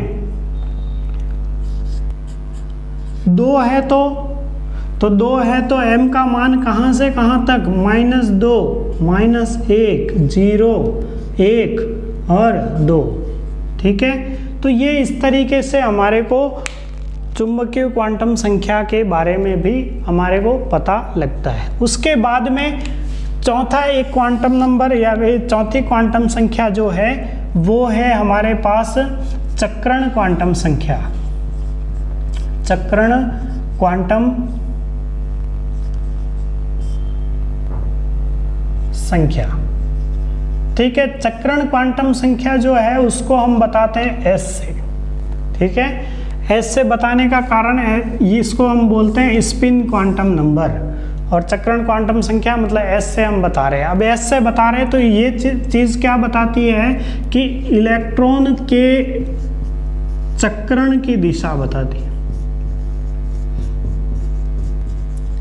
ठीक है, चक्रण की दिशा का मतलब यह है कि या तो वो घड़ी की दिशा में घूम रहा हो या घड़ी के विपरीत दिशा में। ठीक है, तो घड़ी की दिशा में या घड़ी के विपरीत घूम रहा हो सकता है, तो इलेक्ट्रॉन के चक्रण की दिशा की जानकारी यहाँ से पता लगती है। ठीक है, इसको ही हम दक्षिणावर्त और वामावर्त भी बोलते हैं। तो अब चक्रण क्वांटम संख्याओं का मान जो है वो हमेशा या तो +½ होगा, ठीक है, +½ या फिर -½ इनके अलावा कोई चक्रण क्वांटम संख्या का मान नहीं आएगा। ठीक है, तो ये चक्रण क्वांटम संख्याएं थी प्लस आधा और माइनस आधा। इनके आधार पे अब जैसे आपको ये याद रखें, जैसे मान लीजिए n का मान 4 है या n का मान हम 3 लेके चल रहे हैं। ठीक है, इसके बेस पे, इसके आधार पे आपको सारी की सारी क्वांटम संख्याएं कितनी हो सकती है उनका अगर पता लगाना है तो आप क्या करेंगे, n से पहले l पे जाएं। ठीक है, l निकालने के लिए आपको पता है कि l कितना हो सकता है, तो n-1 तक होता है 0 से लेकर। तो यहाँ पर आप 0 से शुरू करेंगे, फिर 1 आएगा, 2 आएगा और कहाँ तक जाओगे, बस 2 ही तक जाओगे। क्यों? क्योंकि n-1 तक ही जाना है। तो ये l का मान आया। अब इस l के मान के आधार पे m का मान निकाला जाएगा। तो m का मान कितना आ सकता है, जब 0 है तब तो 0, जब 1 है तब 3 मान आएंगे। कितने कितने, -1, 0 और +1। ठीक है, 2 है तब कितने मान आएंगे, 5 मान निकल के आएंगे। कितने कितने, -2, -1, 0, 1 और 2। ठीक है, और इन सभी के लिए फिर s के मान भी आएंगे। तो ये प्लस आधा माइनस आधा, इनके लिए भी प्लस आधा माइनस आधा, प्लस आधा माइनस आधा, प्लस आधा माइनस आधा, प्लस आधा माइनस आधा, प्लस आधा माइनस आधा, प्लस आधा माइनस आधा, प्लस आधा माइनस आधा और प्लस आधा और माइनस आधा। तो इस तरीके से ये सारे क्वांटम संख्याएं आ सकती है। ठीक है, तो ये टॉपिक था क्वांटम संख्याएं। क्वांटम संख्याओं के बाद में अब जो हमारे को चलना है वो इलेक्ट्रॉनिक विन्यास पे चलना है। इलेक्ट्रॉनिक विन्यास का मतलब इतना सा है कि इलेक्ट्रॉनिक विन्यास मतलब किसी परमाणु के लिए इलेक्ट्रॉनों को किस प्रकार से भरा जाएगा, तो वही चीज़ क्या है, इलेक्ट्रॉनिक विन्यास है। ठीक है, तो स्टार्ट करते हैं हम इलेक्ट्रॉनिक विन्यास को। भरने से पहले इलेक्ट्रॉनिक विन्यास से संबंधित कुछ नियम। ठीक है, सबसे पहले हम बात करते हैं किसकी, अफबाऊ के नियम की। ठीक है, टॉपिक हमारा स्टार्ट हो चुका है इलेक्ट्रॉनिक विन्यास या फिर चलिए इलेक्ट्रॉनिक विन्यास ही लेके चले आप। ठीक है, कंफ्यूज होंगे तो सीधा सा इलेक्ट्रॉनिक विन्यास याद रखें। इलेक्ट्रॉनिक विन्यास की बात कर रहे हैं, इसके लिए हमारे को जो नियम है वो कौन कौन से नियम है। सबसे पहला नियम हमारे पास है अफबाऊ का नियम। अफबाऊ नियम,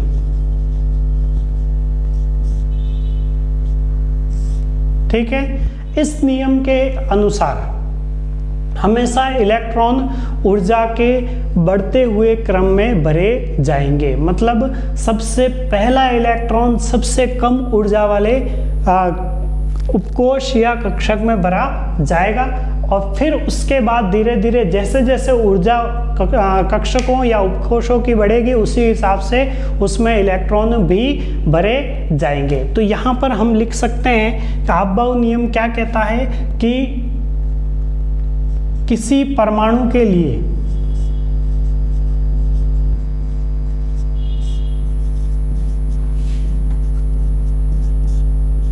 इलेक्ट्रॉनों को बढ़ते हुए ऊर्जा कक्षकों के आधार पर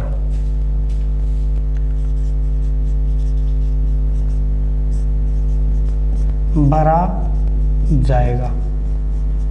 ठीक है, अब किसी ने पूछा कि ये ठीक है अफबाऊ नियम के हिसाब से इतना सा है कि इलेक्ट्रॉनों को ऊर्जा कक्षकों के बढ़ते हुए आधार पर भरा जाएगा। जैसे जैसे ऊर्जा कक्षक की ऊर्जा बढ़ेगी वैसे वैसे इलेक्ट्रॉन उनमें बढ़ता चला जाएगा। तो यहाँ पर किसी ने पूछा कि आपने ये तो बता दिया लेकिन ऊर्जा कक्षकों की ऊर्जा कैसे बढ़ रही है, ये कैसे पता लगेगा।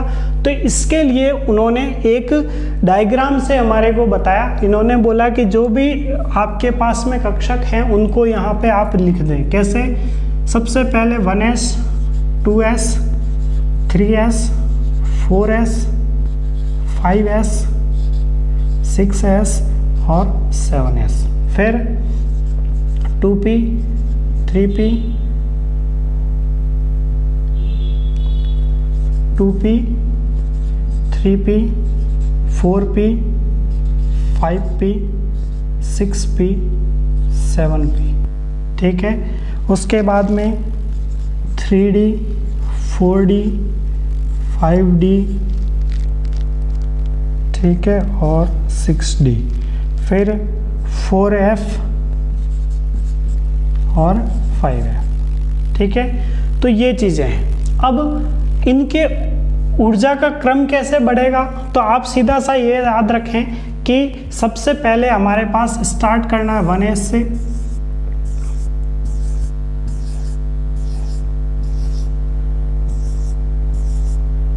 ठीक है। इजी है लेकिन ये थोड़ा सा क्या लेंदी हो जाता है, तो इसको बनाने में टाइम थोड़ा सा लगेगा, तो वो बात है। बाकी अगर एक बार आपने इसको तरीके से देख लिया तो फिर आपको दिक्कत नहीं आएगी। सीधा सा ऐसे याद रखें कि आपको कैसे चलना है, तो यहाँ पे 1s पे आना है, ठीक है, 1s से स्टार्ट करना है ऐसे, ठीक है। यहाँ से फिर आपको वापस पीछे जाना है, पीछे घूम के फिर वापस इस तरीके से आना है, ये आ गए आप, फिर वापस पीछे जाइए, फिर यहाँ से आए, ठीक है, फिर वापस पीछे जाइए, फिर यहाँ से आना है आपको, फिर पीछे जाइए, यहाँ से आइए, फिर से ऐसे यहाँ आओ, यहाँ आओ, यहाँ आ जाओ, फिर पीछे जाओ, यहाँ से आओ, ये आए, फिर ये आए, फिर ये आए, और फिर यहाँ वापस जाओ, 5s से आओ, फिर 6d, फिर 7p, और इस तरीके से ये ख़त्म होगा। तो यहाँ पे ऑर्डर जो आया है वो क्या आया है, सबसे पहले 1s में भरा जाएगा, ठीक है। ऊर्जा का ऑर्डर अगर अपन लिख रहे हैं तो सबसे कम ऊर्जा किसकी होती है, 1s की, फिर 2s, ठीक है। इसी को देख के लिख रहा हूँ, कंफ्यूज ना हो, ठीक है। 2s के बाद कहाँ जा रहे हो, 2p पे, तो 2p, फिर 2p से 3s, तो ये 3s, फिर 3s से कहाँ जाओगे, 3p, तो 3p, फिर 3p के बाद में 4s, तो ये 4s, 4s के बाद में 3d, फिर 4p, फिर 5s, 3d 4p और 5s, फिर और चलो 4d 4p और 4d 5p और 6s, 4d 5p और 6s, फिर और चलो, तो 4f 5d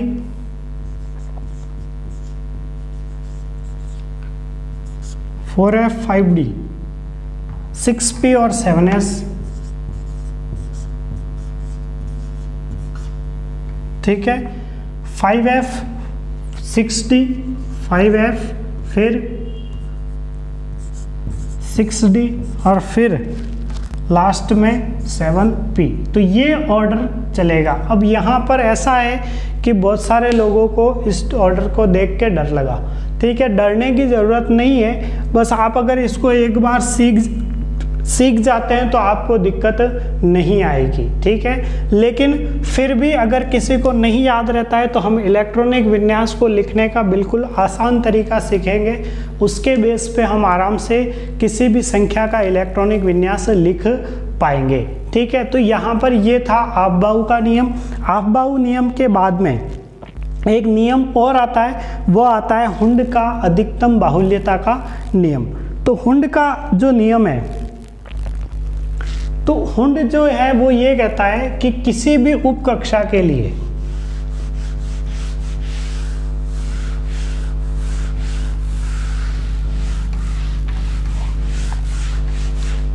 ठीक है, हुंड का नियम पढ़ रहे हैं हम, हुंड का नियम। तो हुंड जो है वो ये कहता है कि किसी भी उपकोष के लिए या किसी भी कक्षक के लिए ऊर्जा जो होगी, ठीक है, तो सीधा याद रखें किसी भी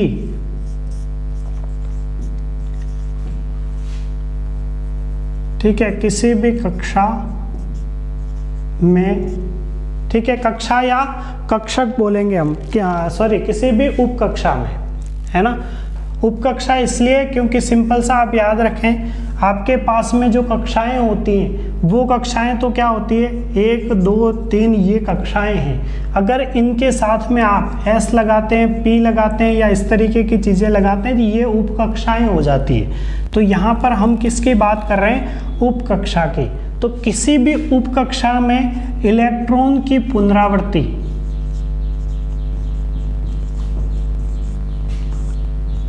तब तक नहीं होगी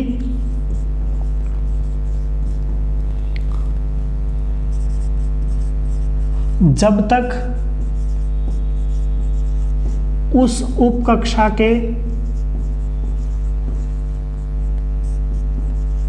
सभी कक्षक या सभी कक्षकों में एक एक इलेक्ट्रॉन न भर जाए।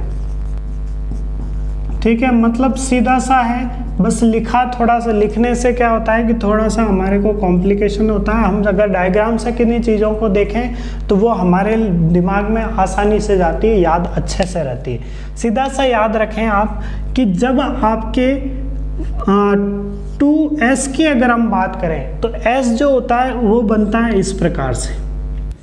अब इसमें तो सीधी सी बात है, अगर 2 इलेक्ट्रॉन आते हैं तो पहला आपको ऐसे भरना है, दूसरा विपरीत चक्रण का भरना है, मतलब एक का प्लस हाफ होगा, दूसरे का माइनस हाफ होगा, तो इस प्रकार से भरा जाएगा। लेकिन अगर 2p आता है तो p वाले में इस प्रकार से बनता है। अगर ये ऐसा बन रहा है तो इसमें इलेक्ट्रॉन जब भरे जाएंगे तो पहला इलेक्ट्रॉन इस प्रकार से, दूसरा इसमें जाएगा, न कि इसको यहाँ पे लगा दो आप। तो यहाँ पर वही बात हो रही है कि अगर ये कोई उपकक्षा है, 2p उपकक्षा है, फिर उसके ये अलग अलग कक्षक है, तो इनमें जो इलेक्ट्रॉन भरे जा रहे हैं वो इलेक्ट्रॉन इसी प्रकार से भरे जाएंगे। तो पहले तो सबको एक एक इलेक्ट्रॉन मिलेगा, फिर ज़्यादा होंगे तब पुनरावृत्ति होगी। ठीक है, मतलब तब इनके युग्म बनेंगे, पेयर तब बनेंगे। ठीक है, वैसा का वैसा D वाला है, अगर कोई मतलब 4D है या 5D है तो उसमें क्या होगा, तो उसमें इसी तरीके से होगा।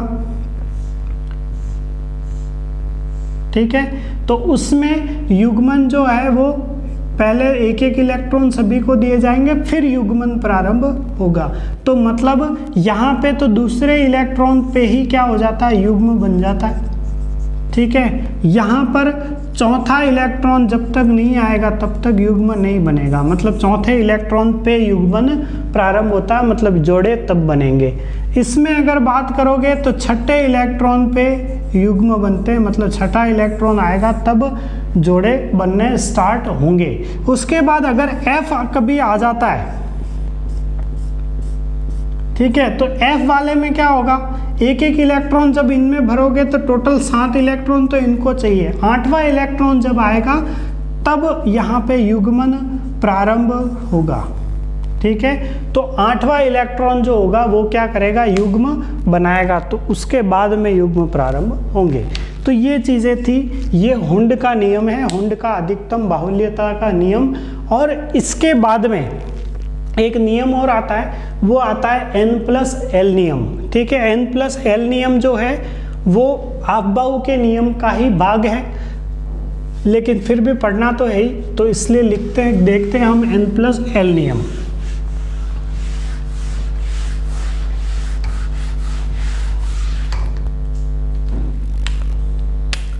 ठीक है, जैसे N+L का नियम है हमारे पास। इस नियम का मतलब इतना सा है कि आपको क्या करना है, n का मान और l का मान। n और l है क्या चीज़ें, तो n तो है मुख्य क्वांटम संख्या और l जो है वो आपके द्विगंशी क्वांटम संख्या। तो इन दोनों के मान के आधार पर हम पता लगाएंगे कि इलेक्ट्रॉन जो है वो पहले किस में भरा जाएगा। तो देखते हैं क्या होता है। तो हमारे को क्या करना है कि यदि किन्हीं दो इलेक्ट्रॉनों के लिए, ठीक है, अगर हमारे पास दो इलेक्ट्रॉन है और उनके लिए n+l का मान समान है,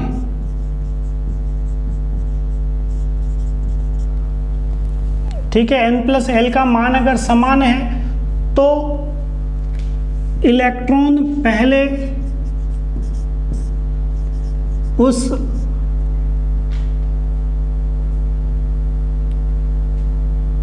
अच्छा दो कक्षकों के लिए, सॉरी, यदि किन्हीं दो कक्षकों के लिए n+l का मान समान है तो इलेक्ट्रॉन पहले उस कक्षक में भरा जाएगा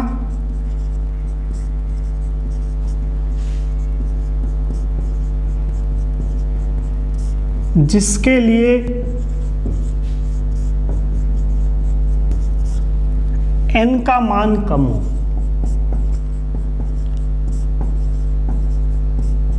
ठीक है, पहली बात तो ये, इसके दो पॉइंट है।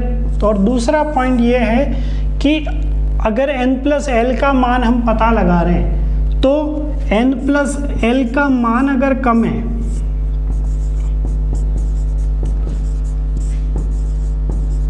कम हो उसमें इलेक्ट्रॉन पहले भरेंगे, बात इतनी सी।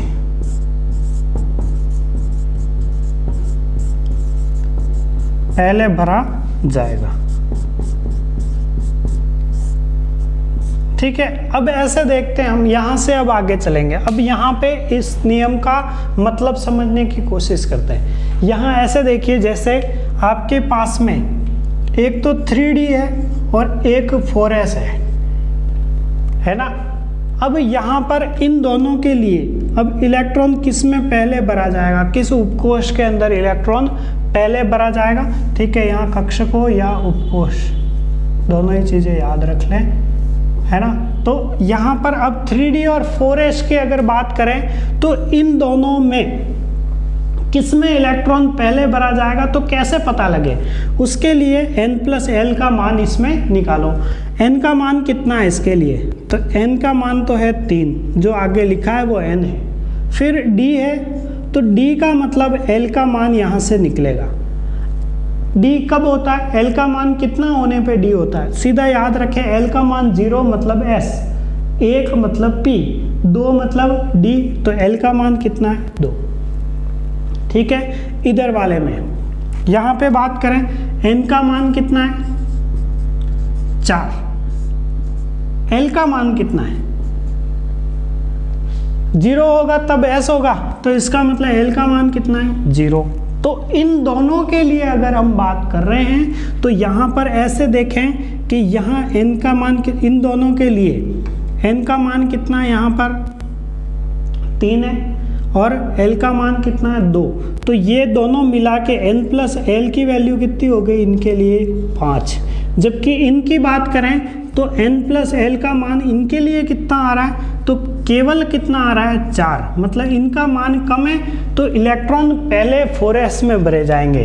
तो 4s की ऊर्जा कम होती है किससे, 3D से। तो ये आपबाहु नियम, इसी के आधार पे आपबाहु नियम का ही पार्ट है। तो ये चीज़ पता, हम आपबाहु नियम में भी इस चीज़ को देखा है हमने, और अगर भूल जाते हैं तब इस n+l नियम का उपयोग कर सकते हैं कि किस में इलेक्ट्रॉन पहले भरा जाएगा।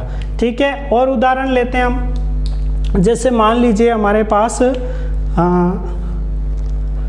3D है और 4p है, इन दोनों में किस में इलेक्ट्रॉन पहले भरा जाएगा, तो सीधा देखें, इसके लिए 3D के लिए हमने अभी बात करी, वापस कैलकुलेशन नहीं कर रहे, n+l का मान कितना आ रहा है 5।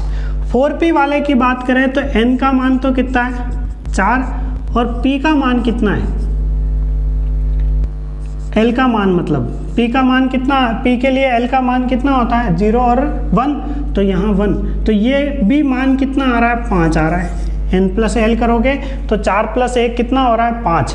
तो दोनों के लिए ही क्या है, मान बराबर है। और अगर दोनों के लिए मान बराबर है तो ऐसे टाइम पे क्या किया जाता है, जिसके लिए n का मान कम होता है, ठीक है, n का मान किसके, इसके लिए कम है, इसका 3 है और इसका 4 है, तो 3d को पहले भरा जाएगा और 4p को बाद में भरा जाएगा।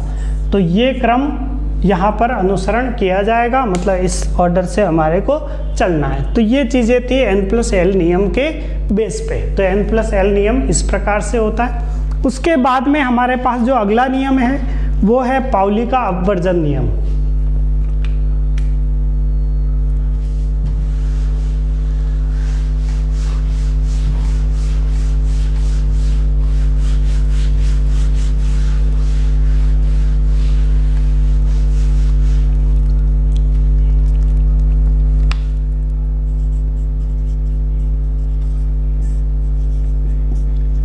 ठीक है, पाउली का अपवर्जन नियम। ठीक है, ज़्यादा कॉम्प्लिकेशन नहीं है, ये नियम सीधा सीधा नियम है, आसान सा नियम है। ये केवल इतना सा कहता है कि किन्हीं भी 2 इलेक्ट्रॉन के लिए, ठीक है, इस नियम के अनुसार किन्हीं भी 2 इलेक्ट्रॉनों के लिए सभी क्वांटम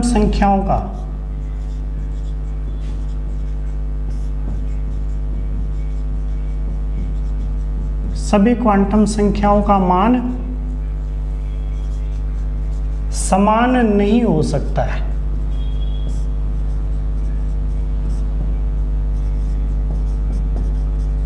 ठीक है, तो सिंपल सा क्या है हमारे पास कि किन्हीं भी 2 इलेक्ट्रॉन के लिए सभी क्वांटम संख्याओं का मान समान नहीं हो सकता है। मतलब 3 तक समान हो सकता है, चारों की चारों कभी समान नहीं होंगी। जैसे आप ये देखें कि मेरे पास अगर मैं 4p की बात कर रहा हूँ, ठीक है, 4p के अंदर 4p ऐसा बनेगा, है ना। इसमें अगर मैं कोई 2 इलेक्ट्रॉन है मेरे पास, मान लीजिए ये इलेक्ट्रॉन है और ये इलेक्ट्रॉन है, ये एक इलेक्ट्रॉन, ये दूसरा इलेक्ट्रॉन, ठीक है। अब इन दोनों इलेक्ट्रॉनों की भी अगर मैं बात कर रहा हूँ तो यहाँ पर ये इस प्रकार से होंगे। p अगर आ रहा है, ठीक है, पहले तो हमारे पास n का मान तो कितना आया, 4। अब l के मान की अगर मैं बात करता हूँ तो l का मान इसके लिए p के लिए कितना होगा, तो 1 होगा, ठीक है। अब इस l के आधार पर मेरे पास m के मान कितने आएंगे, 3 मान आएंगे, -1, 0 और 1, ठीक है।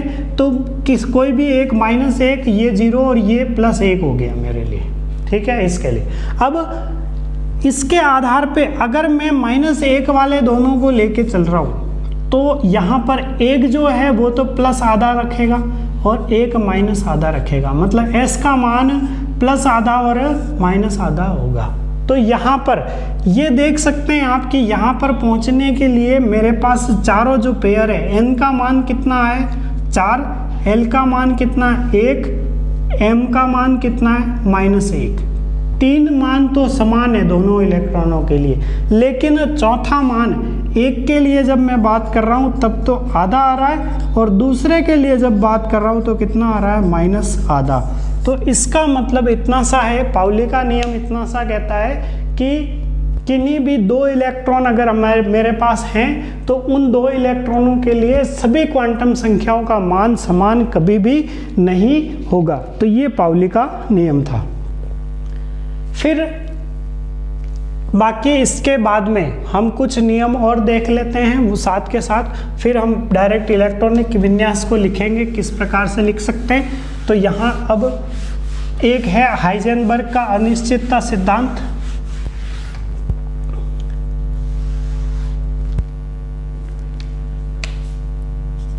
ठीक है, हाइजेनबर्ग का अनिश्चितता सिद्धांत।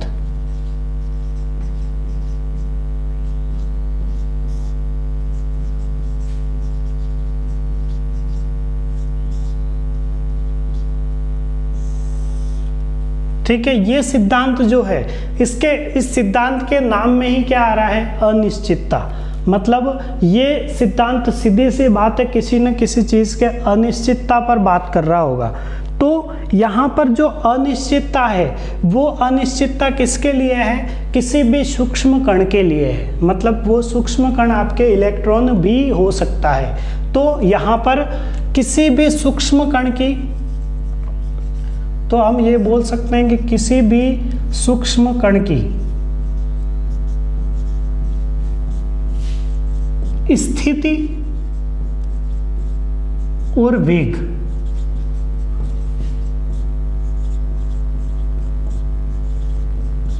ठीक है, स्थिति और वेग दोनों चीजें हैं, केवल स्थिति नहीं है और केवल वेग भी नहीं, दोनों की एक साथ बात कर रहा है कि स्थिति और वेग दोनों चीजें हैं। उनका सही सही निर्धारण अगर हम करना चाहें, मतलब वेग का सही सही निर्धारण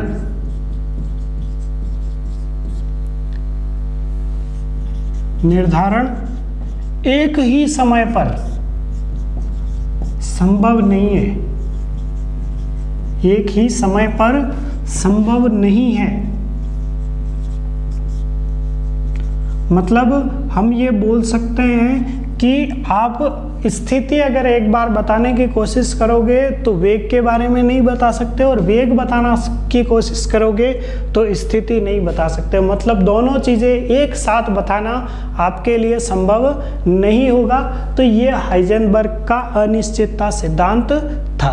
फिर इसके बाद में डी ब्रोगली का एक सिद्धांत और आया, ठीक है।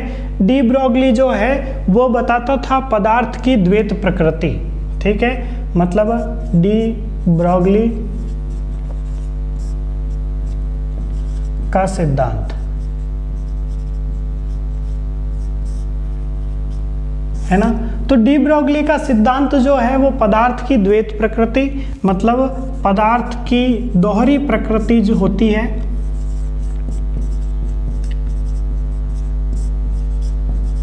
ऐसा किसने बताया? डी ब्रोगली ने बताया, ठीक है। और ये दोहरी प्रकृति जो होती है वो केवल उनके लिए बात की जाएगी जो क्या है, सूक्ष्म कण हो। तो सूक्ष्म कण जो होते हैं उनकी दोहरी प्रकृति होती है। और अगर वो, मतलब दोहरी प्रकृति का मतलब इतना सा है, ठीक है। दोहरी प्रकृति का मीन क्या है? तो ये कैसा कैसा आचरण कर सकते हैं कि एक तो कण जैसा आचरण हो, ठीक है, मतलब कण जैसा आचरण किया जा सकता है। और दूसरा आप ऐसे बोल सकते हैं कि तरंग जैसा आचरण भी कर सकते हैं। तो तरंग जैसा आचरण भी कर सकता है कौन? तो पदार्थ में भी कौन सा? सूक्ष्म कण, ठीक है। तो सूक्ष्म कण है ना, या पदार्थ, सूक्ष्म कण जो होगा तो उसकी दोहरी प्रकृति होती है, मतलब वो कण जैसा आचरण भी कर सकता है और तरंग जैसा आचरण भी कर सकता है। तो यहाँ पर आप ऐसे याद रखें कि अगर वो कण जैसा आचरण कर रहा है तो उसकी ऊर्जा का जो मापन किया जाएगा वो आइंस्टीन की समीकरण E बराबर mc² से किया जाता है, ठीक है। ये आइंस्टीन की समीकरण है, ठीक है। इससे ऊर्जा का उसके मापन किया जाएगा। और अगर वो तरंग प्रकृति या तरंग जैसा आचरण बता रहा है तो उसके लिए ऊर्जा जो है वो किससे, E बराबर hν या फिर E बराबर hc बटा लैम्डा, इस सूत्र से ऊर्जा निकाली जाती है। ये सूत्र किसका है? तो प्लांक के सिद्धांत का है, या प्लांक समीकरण बोल देते हैं इसको, चल जाएगा। तो ये बातें हैं किसकी? किसी सूक्ष्म कण के दोहरी प्रकृति की। डी ब्रोगली का सिद्धांत है, और डी ब्रोगली जो है उसने पदार्थ की द्वैत प्रकृति, द्वैत का मतलब दोहरी प्रकृति बताई है कि कोई भी सूक्ष्म कण जो होता है वो दोनों प्रकार की प्रकृति प्रदर्शित कर सकता है। वो कण जैसा आचरण भी कर सकता है, तरंग जैसा आचरण भी कर सकता है। तो ये चीजें हैं। उसके बाद में अब हमारे को एक टॉपिक और पढ़ना है, वो पढ़ना है इलेक्ट्रॉनिक विन्यास, ठीक है। देखते हैं क्या है।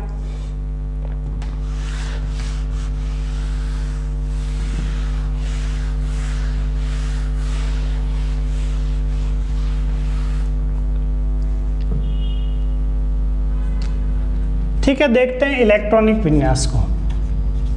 वैसे इलेक्ट्रॉनिक विन्यास लिखने के लिए अभी तक जो भी आपको पहले से पता है उसको भूल जाए। ठीक है, इलेक्ट्रॉनिक विन्यास कैसे लिखा जाएगा, तो उसके लिए आपको ये याद रखना है कि हमारे पास जो हम लिखने जा रहे हैं उसके अंदर एक माँ है, ये एस, ये माँ है। ठीक है, इस माँ के अब बेटे होंगे या बेटियां जो भी है, तो इस माँ की पहली औलाद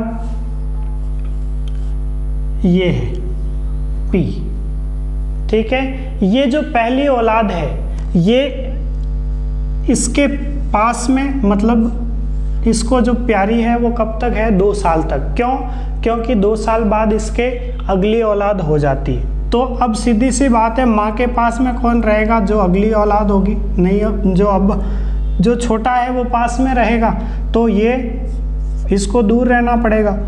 तो वैसा का वैसा 2 साल तक ये भी चलता है। फिर इसके एक और औलाद हुई तो उसको ये पास में रखेगी, तो ये पास में रहेगी, तो ये थोड़ा थोड़ा दूर जाते जाएंगे। फिर से ऐसा ही सीन चलेगा 2 साल तक। ठीक है, अब ये चीज़ आपको ऑटोमेटिक याद हो गई कि अगर जो सबसे छोटा है वो पास में आता जाएगा और बाकी ऑटोमेटिक दूर सरकते जाएंगे। तो वही चीज़ यहाँ चल रही है। अब हम जब बात कर रहे हैं तो आपको क्या याद रखना है, जब भी हम विन्यास लिखें तो विन्यास लिखने के लिए हमारे को ध्यान होना चाहिए कि एस जो होता है उसमें अधिकतम इलेक्ट्रॉन कितने आते हैं, 2।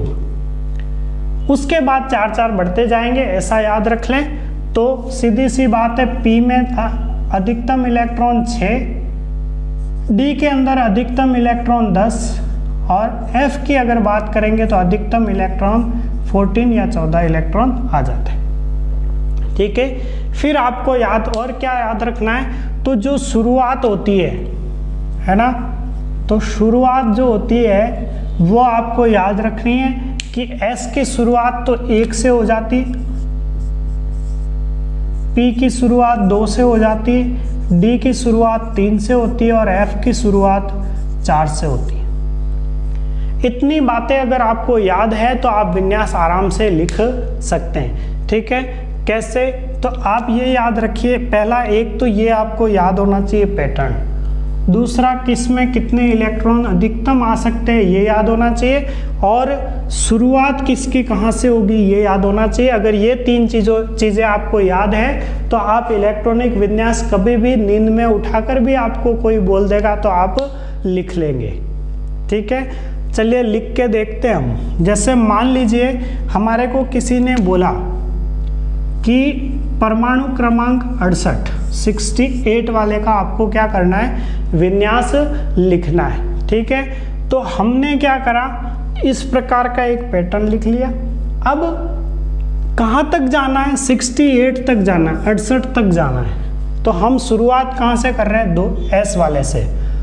तो एस में कितने आते हैं, 2, अगले एस में वापस 2, तो 2 और 2 4 हो गए। पी में कितने आते हैं, 6। ये कहाँ से आ रहे हैं, ये यहाँ से आ रहे हैं, 2, 6, 10 और 14। तो यही चीज़ें यहाँ चल रही है। एस वाले में 2 आते हैं, अगले एस में फिर 2, पी वाले में 6, तो ये कितने हो गए टोटल 10, फिर 2 12, 6 18। ठीक है, फिर 2 18 और 2 20 हो गए, 20 और 10 30, डी में 10 आते हैं इसलिए 10, तो कितने हो गए 30, 30 और 6 36। ठीक है, 36 और 2 38, 38 और 10 48, 48 और 6 54, 54 और 2 56, 56 और 14 आएंगे तो कितने हो जाएंगे, 60 और 10 70 हो जाएंगे। अपने को कितने चाहिए, 68 चाहिए, तो इसमें कम करो, कितने कम, 2 कम, तो कितने आएंगे, एफ में केवल 12 ही बढ़ने पड़ेंगे। तो विन्यास कितना हो गया, कहाँ तक पहुँचे हम, यहाँ तक ही गए। यहाँ तक गए तो आगे वालों को क्या कर दो, इरेज कर दो। ठीक है, पेंसिल से एक बार रफ में लिखेंगे तो इरेज करने में इजी रहेगा, फिर आपको डायरेक्ट लिख लेना। तो ये चीज़ें आ गई। अब किसकी कहाँ से शुरुआत होती है वो लिख लो, तो ऑटोमेटिक आपके कहाँ का ऑर्डर कहाँ जाना है वो ऑटोमेटिक आ जाएगा। ठीक है, कैसे आप ये याद रखें, देखें एस की शुरुआत कहाँ से होती है, 1 से होती है, तो जो एस दिखेगा उसको 1 से स्टार्ट करना, ये 1 से स्टार्ट करा। अब इसके बाद जितने भी एस है वो क्रम से लिख लो, 1 के बाद 2, फिर 3, फिर 4, 5 और 6। फिर पी की शुरुआत कहाँ से होती है, 2 से होती है, तो पी में 2 से चालू करो, 2 फिर 3, फिर पी दिखा 4, फिर पी दिखा 5। ठीक है, एफ की शुरुआत कहाँ से करनी है, 4 से करनी। डी बच गया, डी की शुरुआत कहाँ से करनी है, 3 से करनी। डी जहाँ दिखेगा वहाँ 3 लगाना, 3 के बाद 4, फिर और कहीं डी है नहीं है तो नहीं जाना। एफ की बात करें कहाँ से स्टार्ट करना, 4 से, तो ये 4 से। ठीक है, तो ऐसे अगर आप याद रखते हैं तो आपके ये सारी समस्याएं खत्म हो जाएगी कि 3D पहले आता है 4P से या 4S पहले आता है 3D से, ये सारी समस्याएं आपके खत्म हो जाएगी। तो ये इस प्रकार से आप विन्यास लिख सकते हैं। और ये हमारे परमाणु संरचना का लास्ट टॉपिक था। एक छोटा सा टॉपिक और बच गया, उसको मैं बता ही देता हूँ, और वो ये है कि जो भी ये कक्षक होते हैं उनके आकार कैसे होते हैं, तो आप याद रखें। ठीक है, ये जो इलेक्ट्रॉनिक विन्यास हैं इसके कुछ उदाहरण लेके आप उनको सॉल्व करें तो आपके लिए अच्छा रहेगा, आप तुरंत चीज़ों को याद कर लेंगे। अब लास्ट जो चीज़ है वो कक्षकों की आकृतियाँ कैसी है वो आप देख लें। तो कक्षकों की आकृति की अगर हम बात करें तो सबसे पहले एस कक्षक जो होता है वो होता है आपके गोलाकार। ठीक है, इस प्रकार से। फिर पी कक्षक की अगर बात करें तो पी कक्षक होते कितने, 3 होते हैं, है ना, ऐसे लिखते हो आप। तो इसलिए ये पी एक्स, पी वाई और पी जेड होते हैं, मतलब 3 होते हैं। ठीक है, और 3 होते हैं और इनकी आकृति जो होती है वो डंबलाकार होती है। ठीक है, सीधा सा याद रखें, पी एक्स जब है ना, ये x अगर है तो पी एक्स होगा तो वो ऐसा डंबल बना लेगा। पी वाई अगर होगा तो ऐसा डंबल बना लेगा। पी जेड अगर है, ठीक है, तो वो ऐसा डंबल बना लेगा। ये जेड एक्स मानना आपको। ठीक है, तो ये पी एक्स, पी वाई और पी जेड। फिर डी कक्षक जो होता है वो होता है द्विडंबलाकार। ठीक है, इसमें डी कक्षक में होते कितने, तो एक तो D X Y, D Y Z, D Z X, D X square Y square और डी जेड स्क्वायर। ये 5 होते हैं टोटल, और 5 होते हैं। सबके आकार कैसे बनेंगे, डी एक्स वाई जब बात कर रहे हो आप तो एक्स वाई वाले का आकार ये होते हैं द्विडंबलाकार। ठीक है, डी है द्विडंबलाकार। ठीक है, ये द्विडंबलाकार होते हैं। द्विडंबलाकार का मतलब एक ऐसा एक ऐसा। ठीक है, याद रखें जब सिंगल सिंगल है डी एक्स वाई की बात कर रहे हो तो इनके बीच में बनाना है आपको। तो एक डंबल ऐसा, एक डंबल ऐसा। डी वाई जेड है तो सेम, इधर वाई बना लो इधर जेड बना लो, इनके बीच में बनाना है। ठीक है, तो 2 डंबल इसमें भी आएंगे। डी जेड एक्स की बात कर रहे हो तो एक जेड बता दो एक एक्स बता दो, इनके बीच में बनाना है। ठीक है, फिर D X square Y square, जब स्क्वायर वाला टर्म आ जाती है, ठीक है, स्क्वायर वाली टर्म आ जाती है तब क्या करना है, जैसे मान लीजिए आपके D X square Y square है तो एक्स और वाई प्लेन जो है, मतलब ये जो एक्सिस हैं उन्हीं के ऊपर इसको बनाना है। तो ये ऐसा बनेगा D X square Y square वाला। और डी जेड स्क्वायर की जब बात करोगे तो ये जेड एक्स मान लो और इस पे आपको क्या करना है, इसको बना लो और एक इस प्रकार से डंबल इस पे बना देना है। तो ये आपके हो गया D X square D Z square का। तो ये 5 इस प्रकार से बनेंगे। एफ कक्षक जो होता है उसकी आकृति अनिश्चित होती है। ठीक है, अनियमित या अनिश्चित आकृति होती है, तो इसलिए इसको हम बनाते नहीं हैं, है ना। हमारे से पहले वाले साइंटिस्टों ने भी नहीं बनाया तो हम भी नहीं बना रहे, तो इसलिए ये नहीं बनाएंगे। ठीक है, तो ये कक्षकों की आकृतियाँ, ये लास्ट टॉपिक था और आज की क्लास के लिए इतना ही। आज हमने पढ़ा परमाणु संरचना। उम्मीद करता हूँ हमारा ये वीडियो आपको पसंद आया होगा। अगर पसंद आए तो आप इसको लाइक, शेयर और सब्सक्राइब ज़रूर करें। किसी टॉपिक में आपको दिक्कत बच जाती है तो उस टॉपिक को आप कमेंट में ज़रूर लिखें ताकि उसका समाधान भी हम कर पाएँ। धन्यवाद।